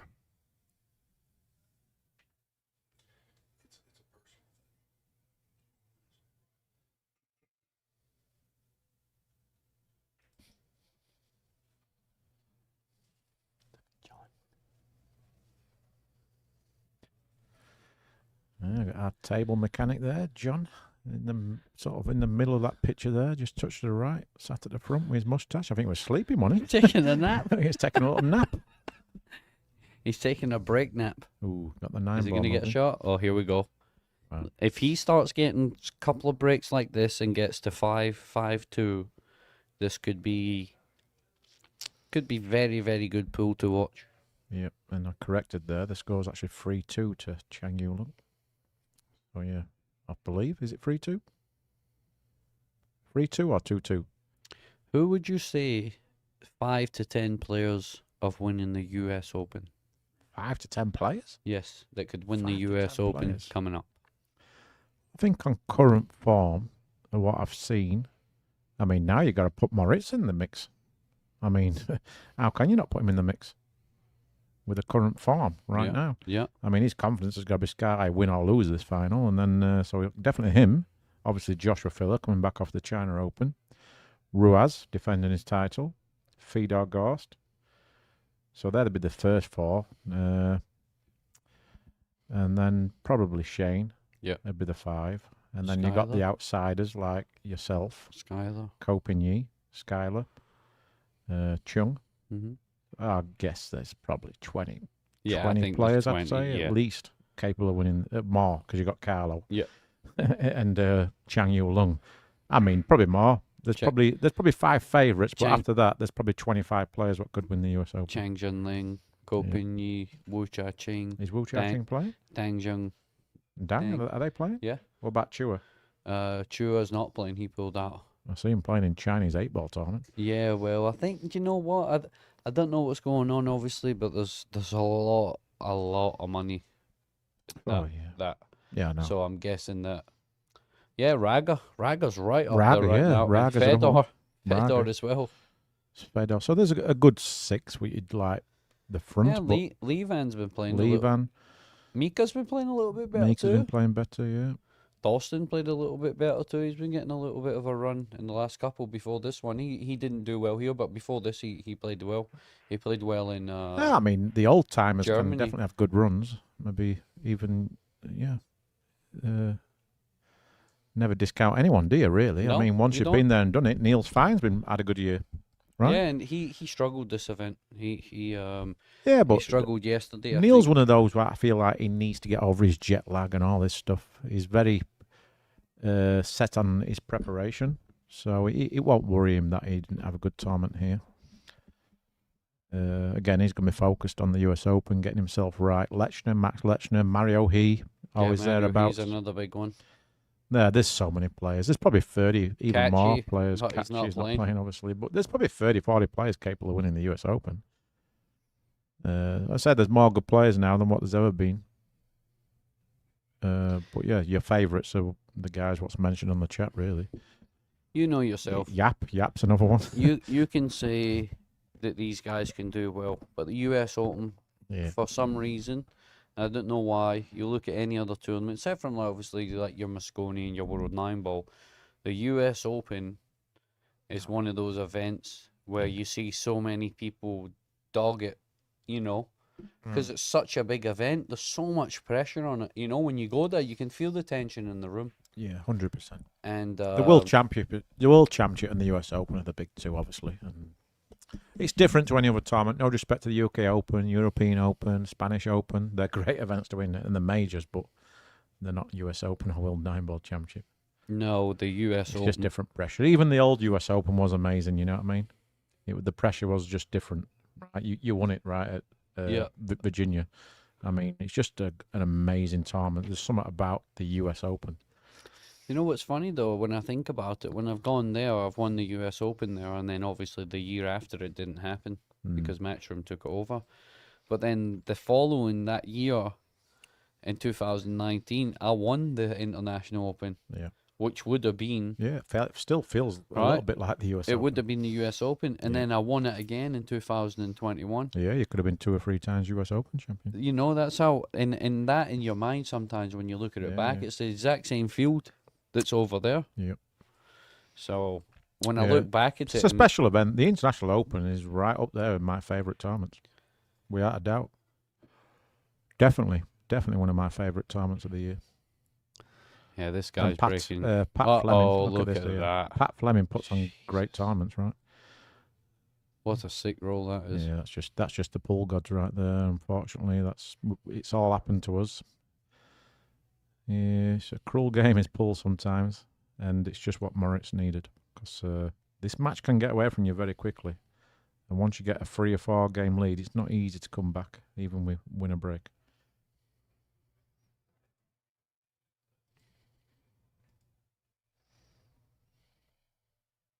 But yeah, that US Open, it's I think definitely he might have landed the wrong side of this here. definitely one of the titles you really want. Nah, he looks okay. Looked a little bit off on the top camera. Yeah, he's going to be feeling it now a little bit, Moritz. You know, if he can get this back, but if he can not win a couple more games and let Chang get in front, it could be not good for him.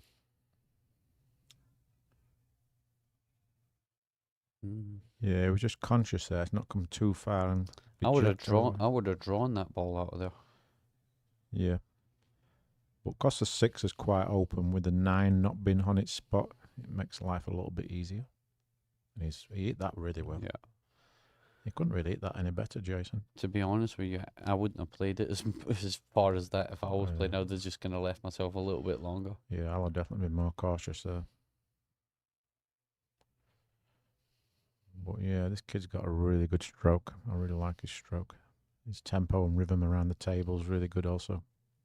So it's going to be hard for him to really, I think, going forward, choke. I think everyone's going to miss balls now and again, but... you see that shot there? Yeah. That shot there will catch you out a lot on the tables like this. Definitely. On the TV tables. Especially like Mosconi's and stuff. That ball would never get there. That ball would have been up close to the 9. Yeah, he's got to play short side there and play the 8 in the top. Right? Yeah. But he'll learn all that stuff as he goes on. And I think he's a quick learner, so it won't take him long. Someone says the best is the carpet for me. Cost me 10 grand, that pal. Yeah, from Ashley's Furniture.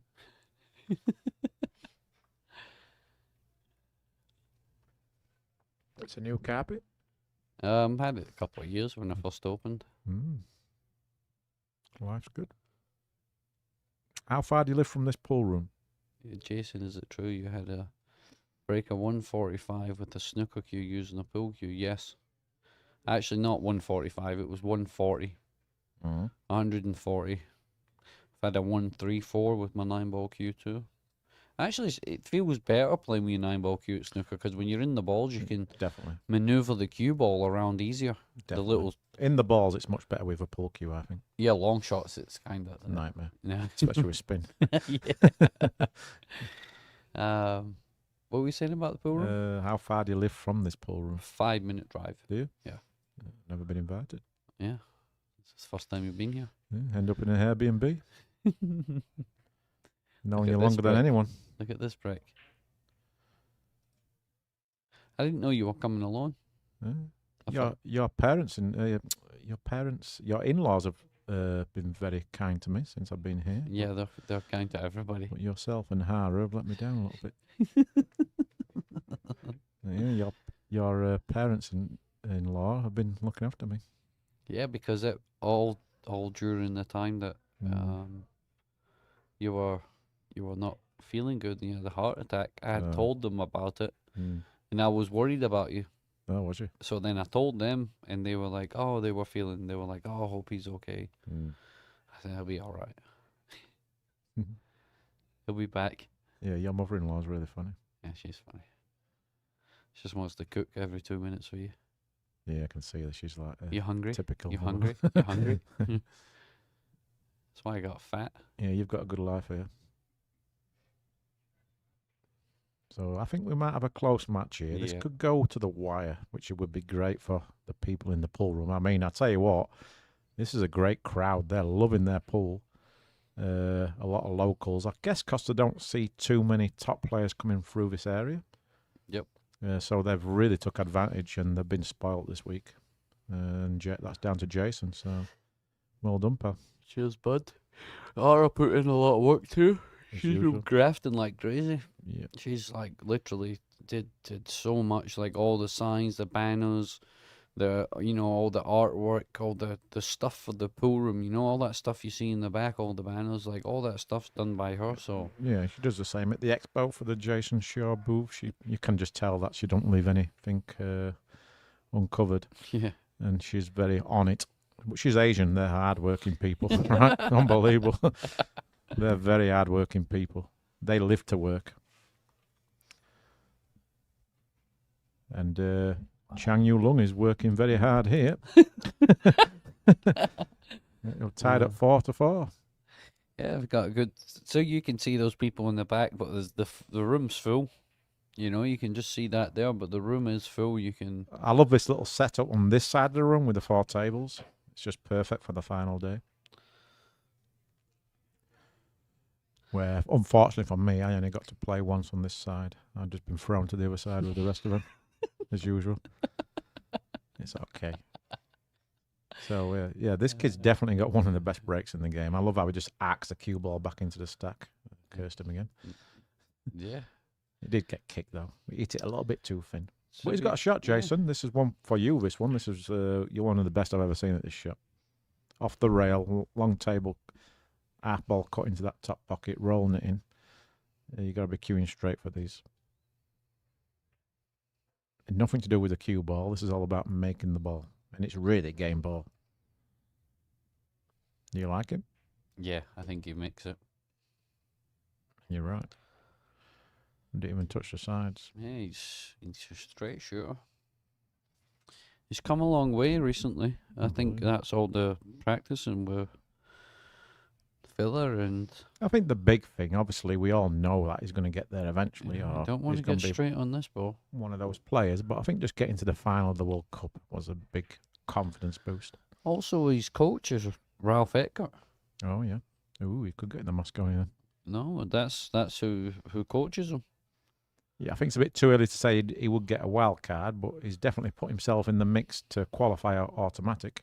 Yes, he needs to do well at the U.S. Open though. Even if he wins this, he needs a big performance. I'm talking like semis. He's definitely got to qualify outright, that's for sure. You got to earn your wild card by getting your stripes, I think, over.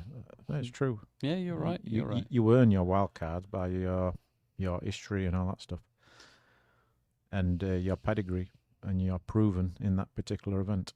You're never going to see a rookie get a wild card, that's for sure. Oh Wow. my God! Wow, that's unbelievable. Just as we're talking about that, how crazy is that? And that's just lack of focus or concentration. Maybe he was thinking about something else on the shot there, because there's no way he would miss that if he was fully focused. You're thinking about Mosconi? Probably, yeah. He could be, though. He could be thinking all sorts of things on that particular shot. But, yeah, he'd probably never miss that ball ever again. But that's just all down to experience. Yeah, I think I'm going to have more tournaments. You know that? Oh, yeah. Yeah, I think I was just looking at the calendar there. Maybe, you have the straight pool before the International Open. Yeah. And you have was it Shane Wolford's event? Are you playing that event? Yep. No, I'm not playing now. I was thinking maybe doing one before that. So that there's like three events again. Yeah. Yeah, you could do. Yeah, more tournaments the better, isn't it, really? Yeah. Especially when you're in the area as well. Well, that's what I mean. I think if I could get it close to that Shane Wolford's event and the International Open, which are 2 matchroom ranking events, that would be cool. Definitely up for it. Wow. Oh. Got lucky again, though. Yeah. Yeah, sometimes it's your day, the balls just roll your way, and that wasn't a bad miss. That was a very tough shot, and it was very close, but still lucky to get the leave he's got. But the previous one, I mean, he's been very lucky to get away with that. Okay, we'll have a straight pool tournament. These tables would be perfect for straight pool. They would. Yeah.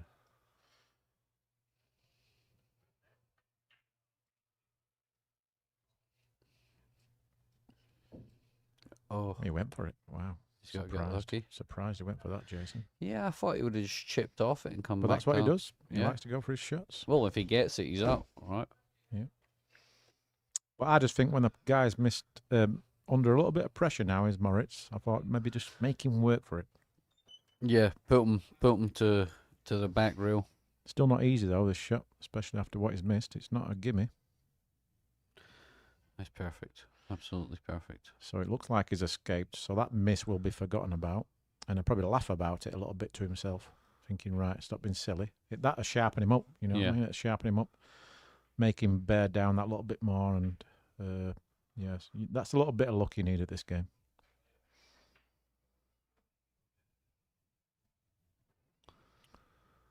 Someone asked, who do you think the best player ever is? Well, it's probably pretty easy for me. It's Ephraim Reyes. Was the best player? Yeah, I think Ephraim's the best all-round player we've ever seen. But 9-ball, you've got to give it to Earl. Oh, You yeah, have to. for his history. But, I mean, I think Ephraim's probably the best 9-ball player also. He just didn't break good. Yeah, that's true. That's what killed him with the rotation games, is his break. His break's so bad it was unbelievable. It's amazing what he won, really. Where Hale, obviously, back in the day, 9-ball was his game, like Johnny Archer. Johnny Archer was just predominantly a 9-ball player, right? Yeah. Johnny doesn't play. No respect to Johnny. I mean, he's an amazing player, but he didn't play the other games. You know what I mean? So, and Ill's pretty good though at all the games really, but 9-ball was definitely his strongest game. But yeah, I mean, Ephraim's the best pool player I've ever seen. There's a difference between saying 9-ball, 10-ball, one pocket bank pool, but Ephraim, no one's got the game and the knowledge of what Ephraim had. No, what he did at the Derby last year was incredible. Yeah, I mean, if Ephraim goes up to you or anybody or filler and says, look, you should have done this, you should have done that, you're listening. Of course. Of course. Right? You want to just suck everything you can, the information is giving you.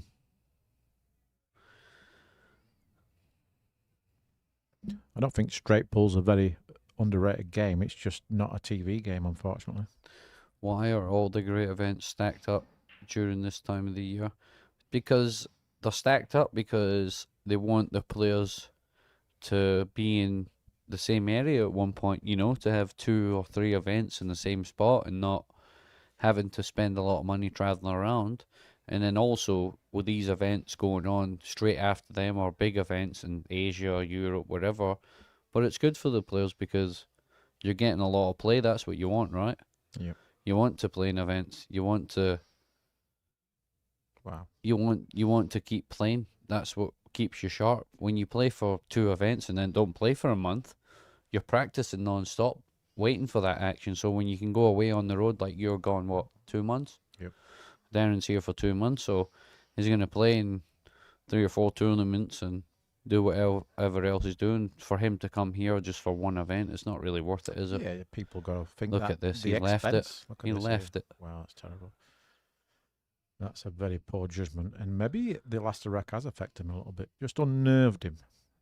But yeah, I mean, you got people watching in the stream. It's that the expense comes into it, right? So it's best to put the events close together when you're all in one place. Where if you're traveling, let's say, from Europe, then to America, then to Asia, back-to-back events, and it becomes very expensive. So it's a good time to put these tournaments on roughly around the same area where, let's say, the big major title is like the US Open. And the players love it because they can come early, they get over the jet lag, they get themselves in stroke, they have a chance to earn a few quid this before. terrible shot. Look at Yeah, this. no, what? How bad is that? Yeah, very surprising the last few shots from these two. Oh, why all the way to the top rail? Why not to the left-hand side of the table? Very, very, very surprising shot from him. Yeah, it's like he might have cued across that ball. Yeah, with top right. Mm. It's how often are you going to Dubai, Jason? I think in the next, I'm gonna go there about 3 months of the year right now. But oh my God, I told you that's going for his shots. Well, that's unbelievable. I mean, that to me is just unbelievable shot selection. I mean, great if he makes it, but what's the chance of him making that ball? And you're trying to do something with a cue ball, which makes the bank even double more difficult. That is unbelievable. How Well, that's you just giving racks away, right? Really, the last 2 games he's just thrown these, he's given these mistakes. What Moritz is making, he's letting him off the hook, and that's the last thing you want to do. Yeah, I'm reading the chat. No, it's not in Dubai. It's in Connecticut in USA. US 1 Billiards. Yeah. And that was a straightforward safety shot right there. Why not roll up on the black? Yep, that was the Exactly, shot. yeah.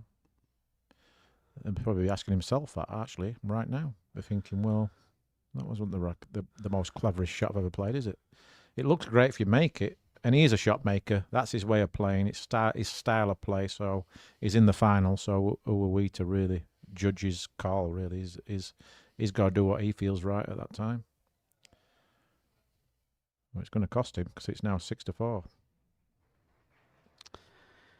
Yeah, that was a very, very surprising shot for me. I didn't understand that. He was just chasing something that wasn't there. Not only did he have to make the bank, like you said, he had to like draw it and arc the 6 ball to straighten up. He didn't give it a chance, really. Well, that did shows me that he's not an accomplished bank pull player, let's say, where your top American bankers would never execute it that way. They punch that ball in. And that's why I didn't like the shot, really, just because he had to do a lot with a cue ball. Oscar beats Carl. Are they playing for money? Who? Oscar against Carl? They're actually playing, or I is that think just they're- rumours? No, I think they're going to play again. Okay. I think so. Boise. You know what Boise's like? Comes out of retirement, nicks a quick 20 and then dips out. Yeah. It's not like he can't play. We Yeah. played a little bit, and you can still see he's play. He's at home every day, right, doing He videos. plays a lot more than Yeah. what he's letting on. Yeah, I think so. He's a secret practicer. I think he's like regretting things. I think he's deep down he would like to play more tournaments, but obviously he's got a full-time job with Matchroom, so. But I wouldn't be surprised in playing some tournaments when it allows. No, I think he said last time I'd spoke to him saying that.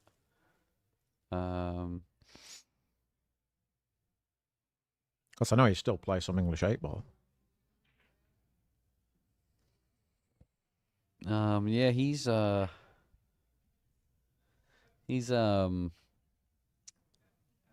he can still play. I think he wants to play some challenge matches, you know.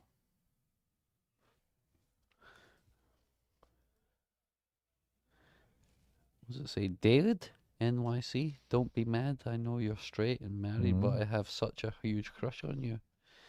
Okay, pal. Send you a picture. From New York as well, it looks a bit pal, so it's not too far away. I'll sign it, Wow, bud. nice break. I'll sign it for you. Right, so this match has turned on its head here. Moritz has made 2 bad mistakes. Chung has let him off the hook, and yeah. This game.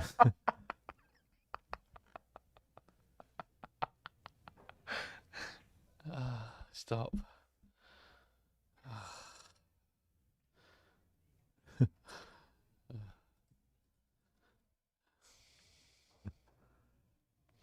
Yeah, now you can see he's picked up the pace. He's smelt a little bit of fear, I think, and a couple of bad shots.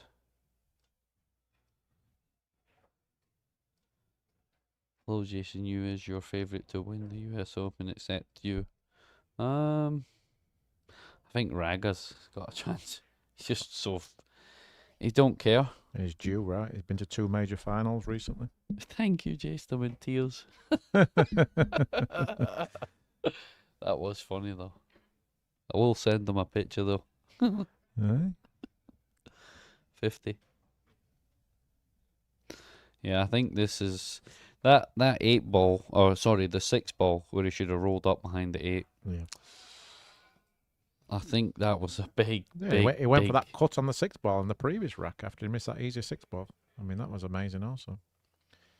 But it's like I say, it's his style of play. If you make them great, but it could be very costly. And at the moment, Moritz is going to be full of confidence knowing that he's made these mistakes.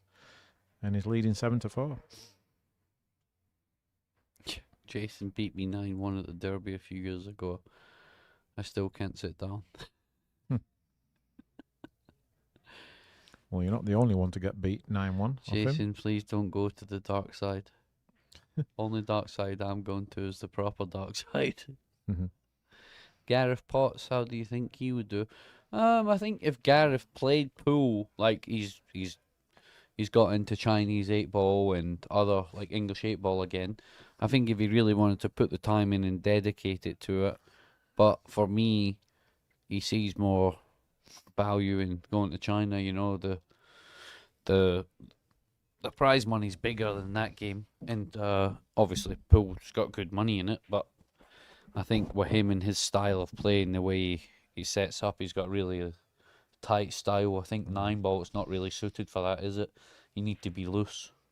Yeah, I You're think gonna- he'd obviously do well. Of course he but would, it would take time. He's not just going to start playing matchroom events and what have you and 100%. winning them. I mean, it's hard to say, isn't it? Because he's never tried it. But I mean, obviously his fundamentals are very strong, so he's going to hold his own to a certain degree. But there's a big difference between playing well and being one of the top 10, 15, 20 players in the world. There's a massive difference. That takes years to get to that level. Yeah, I think this match is turned on its head for Chang, and for me right now, Moritz has picked up the pace. He looks like he can smell a little bit of blood, and I think he's ready to put his foot down and finally get himself over the line. Yeah. Plus, you play this game for a living. You've got to be strong mentally. You've got to go through the pain barrier. Yeah, I think you've got to be a special type of breed to stick at the game for so long. Because you get so many bad beats at pool. Mentally, it can be a struggle for a lot of players. Yep, I agree with you 100%. Anybody looking for the new Akura table, contact me via Facebook, Instagram, or I'll give you my phone number. No, I'm joking. Yeah, Facebook, Instagram, or if you have my number, message me. Amazing table, very good, well made, plays amazing. The ball returns sick, and very, very, very good price. Yeah, very I impressive. think it's about $4,900. Yeah, it's very good. Just under $5,000. So I'm the official dealer Look at this. in Connecticut now. Nice little rub. So if you're wanting a new table, you can come to US 1 and check them out and see if you like it, play a few games of pool. Well, back to the action is 8-4 to Moritz Neuhausen against Chen Julung, and Moritz is looking good now. Yeah, you play this game long enough, you do get a few marbles rattling around in your head. So what I would say is that the pool world, there's a lot of characters. It's just developed over time. Where is Akura made? It's made in China. It's made from Rason Song, Rason Billiards. In my opinion, I think when the table's done tight, it's one of the toughest tables to play on. You Oh, agree, yeah. Darren? Yeah, I mean, when you think back, right, we've been with Raz on how long now? 6 years? Yeah, when they first brought the table out 10 years ago, it was garbage. Absolute garbage, the table. But the reason why they sponsored the likes of myself and Jason is to get feedback. So we gave them feedback after every tournament for about a year, and their table just got better and better and better. And that's all because they listened to the players. And now they're as good as any table out there. Yeah, considering, you know, for the price of this table and how it looks unbelievable in person. On the stream, it looks really good too. It looks clean, but not just for a pool room, for your house. Definitely. This in a house would look very, very clean. Someone says, do you think Melin has a chance of replacing you on the Moscone Cup team? He's talking to you. I think he's talking to you. I'm not in the Mosconi Cup. Um, You're the one who currently makes the Mosconi Cup. is this going to roll behind the 9? This would be funny, ish. Yeah. Listen, obviously, there's a lot of time to go, right? Who knows? He's going to the U.S. Open. Well, he has to win the U.S. Open. yeah, Simple as that. if he doesn't win the U.S. Open, then I wouldn't say he's going to get picked. I Well, think a win's a win. Well, innit? let's say he wins the U.S. Open. He's not going to replace you, is he? No, Because he's probably going to come in next to me. Exactly. I mean, you're more or less guaranteed a wild card. Whatever Chris does to get there is going to make no difference on you. But Chris has to win the US Open, so it's as simple as that, really. He's never going to get a wild card, so the only way he can qualify is by playing more tournaments or winning the US Open or the World 9-Ball Championship. To be, what's the name of Well, he's capable. Arcade? What does it say? Arcadia Smart Coin? Is that what it says? Arcadale. #1 Brunswick Gold Crown. Oh yeah, this table actually plays a little bit like a Brunswick. A little bit, yeah. That does. It's got that feeling like when the ball's close to the rail. Yeah. It's got that same arc on the rail as well. Mm.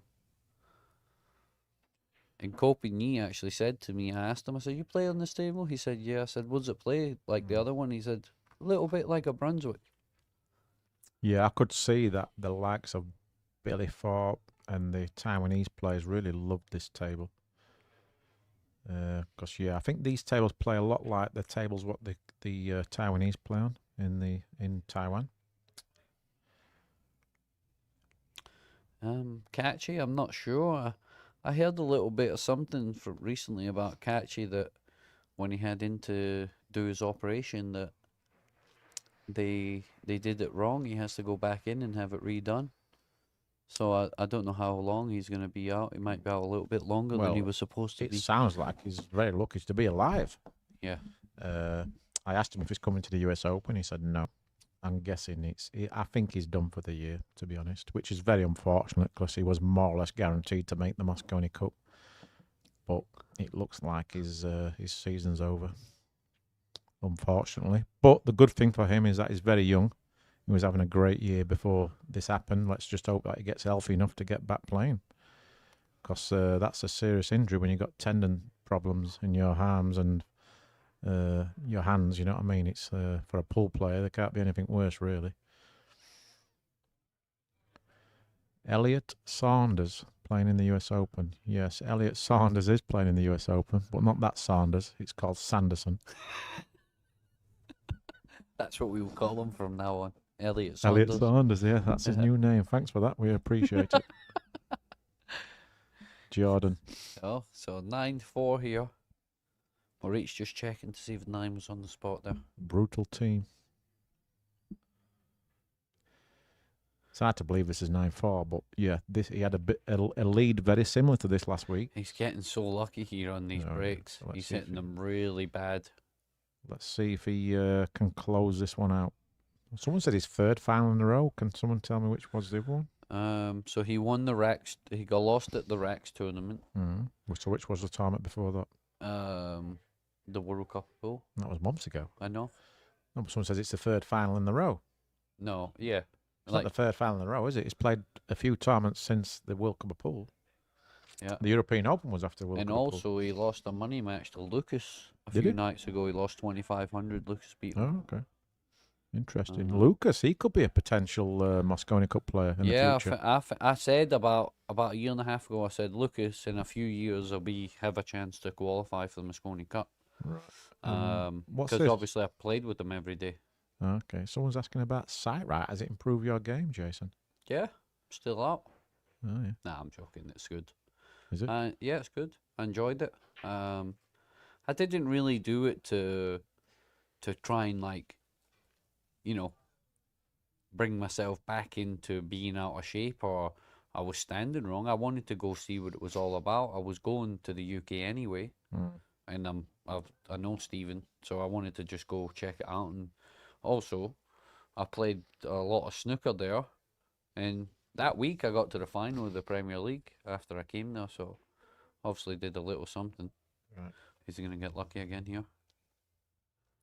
Nope. No. Yeah, I've done the site right also. It's actually good. It's just hard to follow it up unless you, I don't know. At Rax, It's hard to 10 repeat ball. that thing all the time. But if you can get it down, then yeah, it definitely benefit you. At Rax 10 ball before the 8 ball, he was also in the final. Before the 8 ball? 8 ball? I don't understand. What 8 ball? What 8 ball was on? Net 9 ball, I mean. What 9 ball event was that? At Rax 10 ball before the, it might be the small tournament at Rax. Maybe like one of them little, like a mini tournament. Someone said the refs are using they're standing with a phone that has an app with the timer on it. Nothing wrong with that. Has a little timer, works Mhm. good, just as good as the little device. I don't see any issues with that.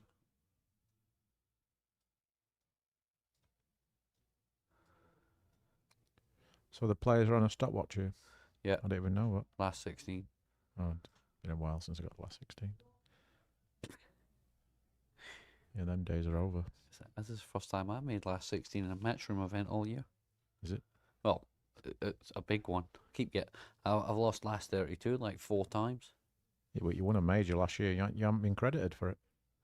Yeah, but I think the way that they were telling she explained it to me is right, because they do the 2-year list. Oh, okay. The way it goes. Mm. Mm. Well, It's a shame that. Would you be in the top 3 if you got credited that 30,000? Was it 30,000? Well, if I had 30,000 right now, I would be like number 3. Oh, okay. Well, I'm number 6. Mm. But only 3 qualify and 2 people get a wild card, so maybe I'll get a wild card. US Open in Vietnam is very big. US Open. And this is very Look at big. John. John's woke up. He's clapping. Yeah, and this is very big, 9-5. Yeah. You know what I like to do every year? I'll tell you what, Chang Jungling, where is he? Where is he? He's over there playing the match. Oh, Chin. the other Chang. He's I think he might be playing Chinese 8 ball. Really? Yeah. I did see him in the draw for the US Open, though. Yeah, I think he's coming, but I think Alex has been going to China. He's been he's been there with Kelly. Because he's got a deal with Star. Ah, okay.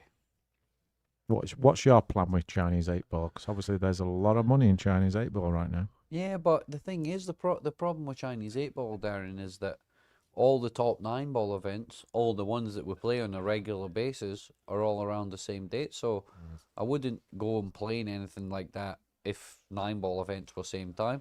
If there was another event that was on and I had 2 or 3 weeks to come back, and it's not easy to fly there 15 hours, spend 2 weeks there, and then come back and be all right the next day. It takes like a week to get back to normal. Yeah, no, I don't think people realise that there's only 52 weeks in the year. Yeah, the pool wheel's a brutal schedule. I mean, you have to sacrifice so much to be a top tier professional full-time player. I mean, it's a tough life, really. It's great, but tough at the same time.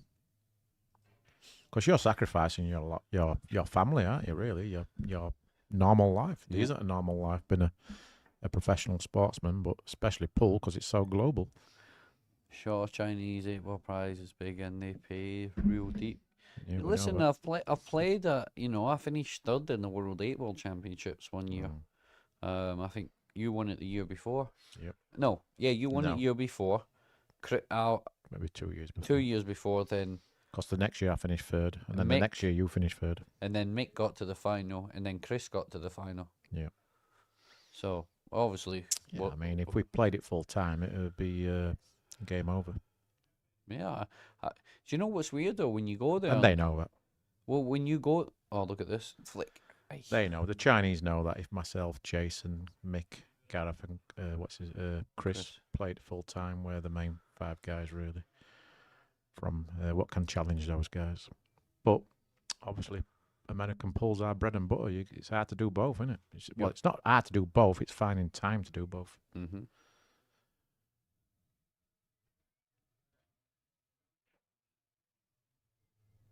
Look at this shot. Nice.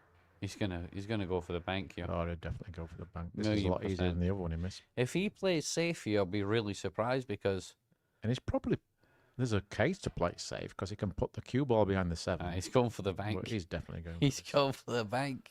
And I don't think it's straightforward. He's got to do something with a cue ball. He's But sick. not as much as last time. He was a bit more straightforward than the previous one. But yeah, he likes to go for his shots, and that was a big one.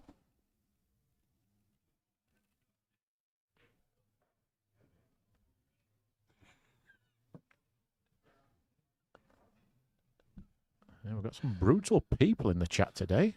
Very hard to please, I must say. I think Josh is beautiful.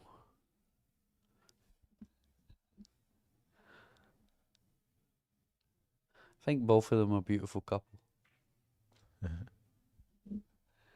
Yeah, regards Pia. I mean, yeah.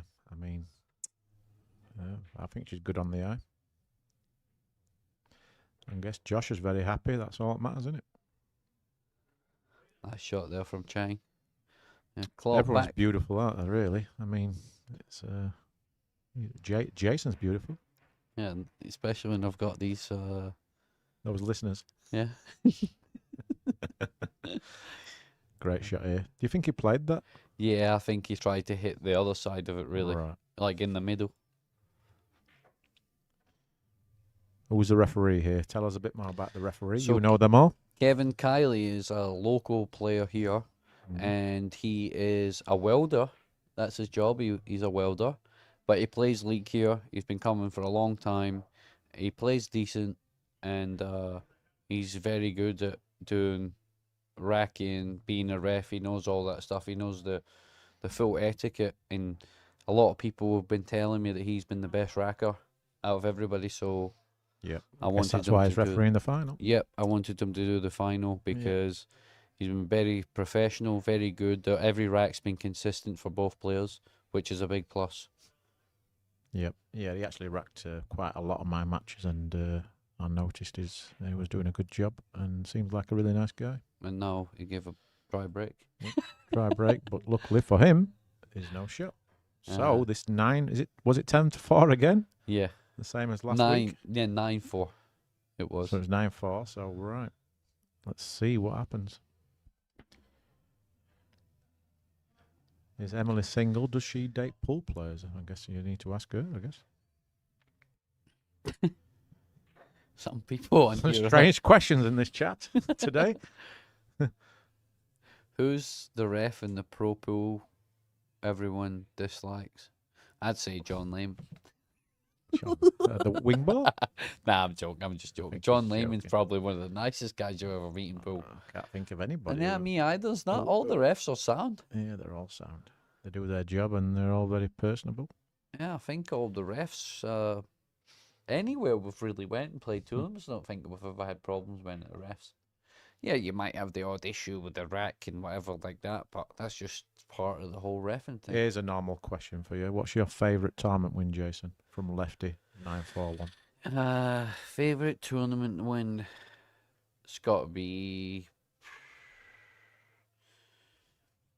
US Open, Mm.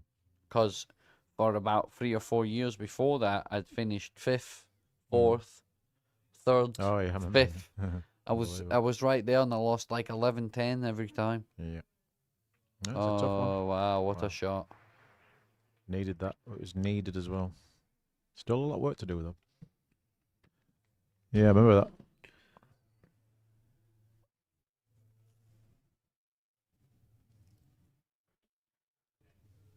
Jason, Darren, if the World Pool 9 Ball Championships and the World 10 Ball were running currently, which one would you participate in? The World 9 Ball. If the World 9 ball, 10 ball were running concurrently, yeah, the 9 ball. That's no respect to the 10 ball, but it's just, I mean, they both probably got the same prize money, but it's just the production. The production's everything, isn't it? If you got a great production like Matchroom events, then it just outweighs anything else out there. Who's my favourite Moscone Cup doubles partner? Albin Ocean. Oh, great. Me and Alvin will Yeah, play well thanks. together. Yeah, thanks for picking me in the World Cup. Appreciate it. I do apologise. You lie with your I don't think fucking. we've ever played together, have You're we? We've lying with played. your fucking heart on your left hand. So sorry about the swearing. Do I don't think we've. apologise. Oh, we played Moscow once on your Good debut. shot. On your debut, that's it. Sorry for the language. Sorry. You dogged your brains out. Jason is a pretty good golfer too. I'm all right. Darren's good. Darren had a 18 on a par 3. Yeah, that's funny, wasn't it? And what we call it, I was dropping from the wrong spot. And then the club went in the water after that. That was funny. You remember that? We used to go to the US Ah, yeah. Open, Unbelievable. and it used to be me, you, Carl Boyce, Mark Mellon. Gray, Chris Mellon, Not Daryl. Mark Gray, he never played golf. Not Mark Daryl. Gray, Yeah, Daryl Daryl. Peach. Daryl Peach. And we all used to go play golf. That And was before the amazing. US Open even started, someone's down. You used to lose like $700 or $500 every time you played. And Mellon. It was great, wasn't it? Funny. Good times they were. It was my What- favourite tournament of the year. Why is they called CueLee? Who is Lee?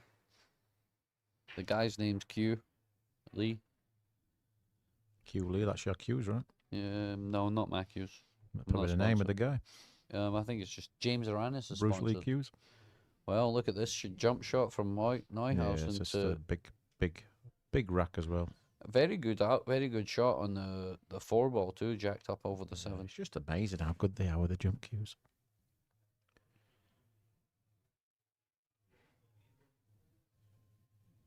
Well, any chance I use casinos or something for a bigger event in the future? Great timing right before the US Open.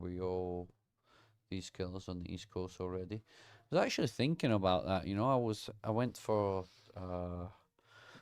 birthday dinner at Foxwoods, and when I was there, we were walking through the casino and we were talking about it. Me and Aura, it would be good to have one there. A lot of people would show up to that place.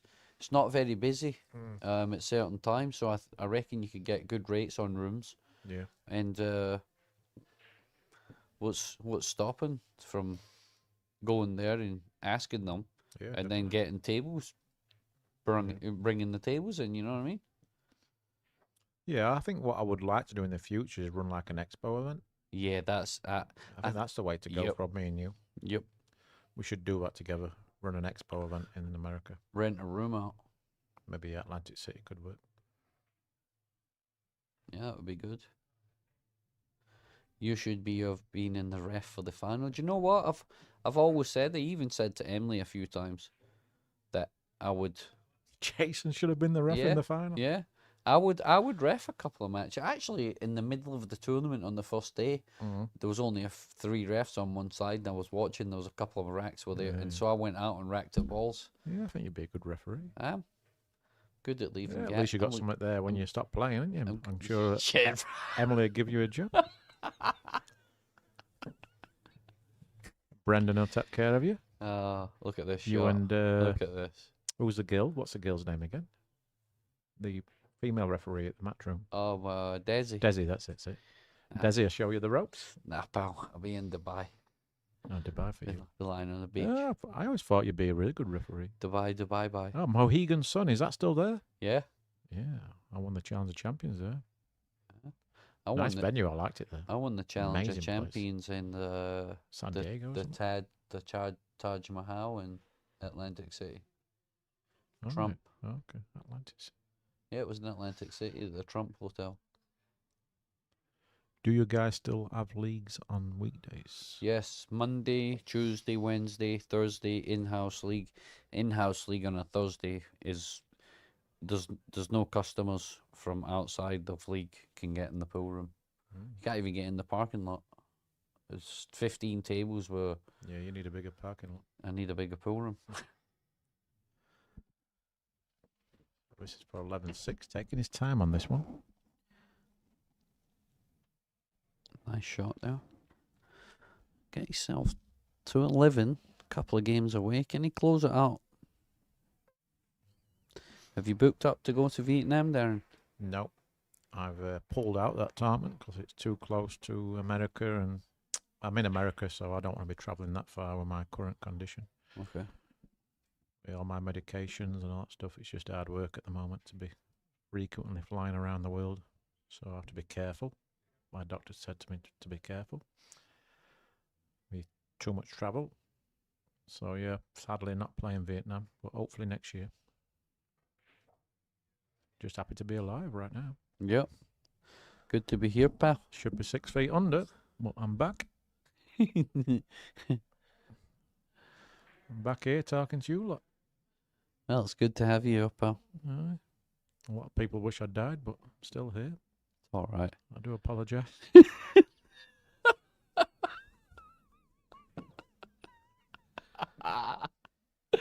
Stop it, man. Yeah, great break here. Look at this. He keeps getting the little flicks, though. Yeah, you've been known for a few flicks. Yeah. Not over the last 2 years, though.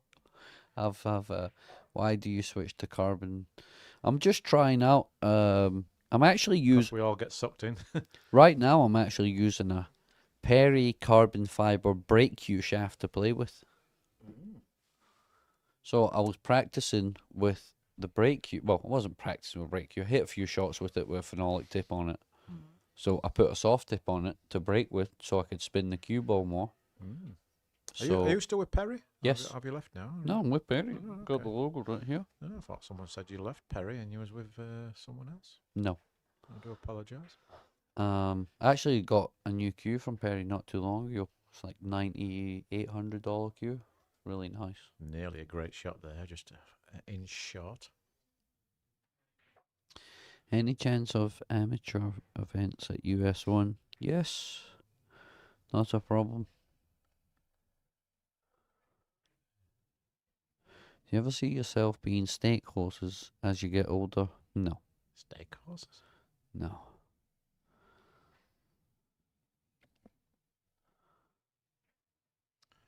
Oh, he made it. Off the 6, even better.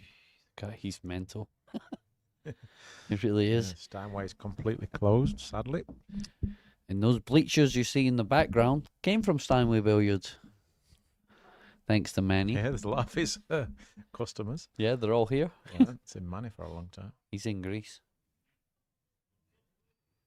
Oh, Wow. he twitched. Ooh, that was one of mine, that.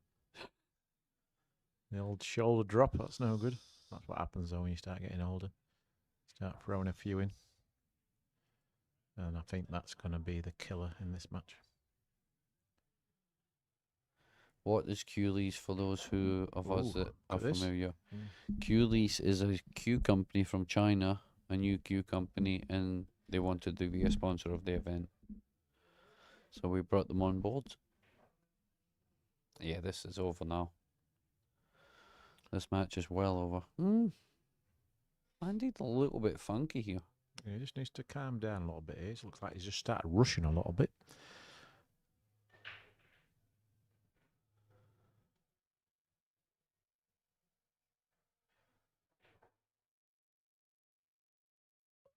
What? I don't Craig understand. Lucas. He's saying, like, would you protest in any way for Fedor to play for USA? Well, firstly, it's impossible for him to play for USA because he's already played for Europe. And then secondly, I believe you got to be a citizenship for at least 5 years. Yep. So that's 2 reasons why he can't play for America. And he's already played for Europe. He's already played for Europe, so it's out of the equation. Unfortunately for you guys, you can't have him. You had your chance with me. And me. I'm only joking. And Mika. Mika, Torsten. Yeah. We think they all should play for America. Could have been Europe against Europe. You might have a chance.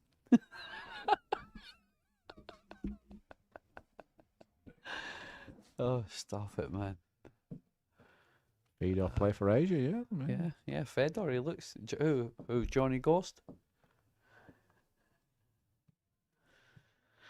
So, On the hill. Moritz Neuhausen to get to the hill. He's been knocking on the door. Can he finish the match out? He's on the hill, 12-6. I can't see back-to-back weeks losing a lead like this, Jason. No. Yeah, Billy's looks like he's playing a little bit better, which is good for USA. I think it's going to be Shane, Skylar, Billy, Tyler Steyer and Shane Wolford. Yeah, I think unless something big happens at the US Open by one of the outside Well, Americans, Lucas has got a chance too. like Lucas or what's his BJ Usher. One of those two. If one of the two guys can make the team automatic, because I don't think the guys what are ranked 3 to 6 don't really have much prize money to show for. So anything can happen. Oscar, I mean, yeah, any American what has a big run at the US Open can force himself in, right? Well, obviously Shane and Skylar's guaranteed, and then like Jason, unless anything changes, it's hard to see Shane Wolford not making the team. Who was the one? Billy. Isn't Billy running Tyler Steyer. Oh, Isn't Billy running a Waffle House now? I don't know. You got to ask Billy that one yeah, anything can happen. when you're a pool player. One day you're running out, next day you're flipping waffles. And anything needs to make the team. Oh, that he'd be That'd good. be interesting. Yeah, that would be interesting. I don't think that would happen.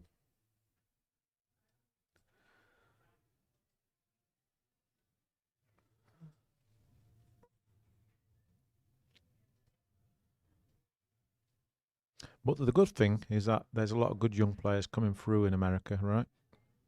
You see them play a lot more than me, Who? but it seems like there's quite a few young juniors coming through.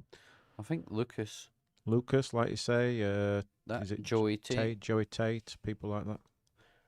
is it Landon's Hollinsworth or something like that? And then someone else, Wild card, Joey Tate. No What- rookie's going to get a wild card. what's so that forget about kid that got to the final of the, Brent or Trent something? that. Trent, kid with long hair, got to the SVB junior Yeah. final last year. Yeah, he played Khalid Yeah, I in the think final. there's a young lad who got to the Cashton quite Keaton, deep yeah. in that Jason Way Memorial. Cashton Keaton, and then that other kid's name is Cashton Keaton, yeah. there's a few. Trenton White. Yeah, that's his name.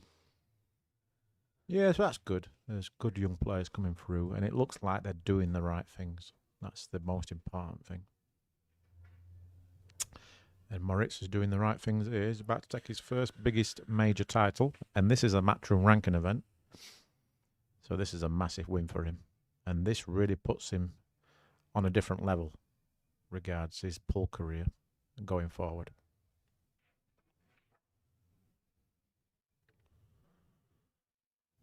Yeah, game over, guys. Thanks everybody for streaming and sharing the link, tuning in. Thanks to Mad Apple Stream. It's been amazing. Thanks to all the fans and the sponsors, and congrats to Moritz. Yeah, congratulations. Massive win for him. A very respectful Chang Yu Lung, and that means a lot to him. That's a big, big win for him. Yeah, Thanks for us all tuning in.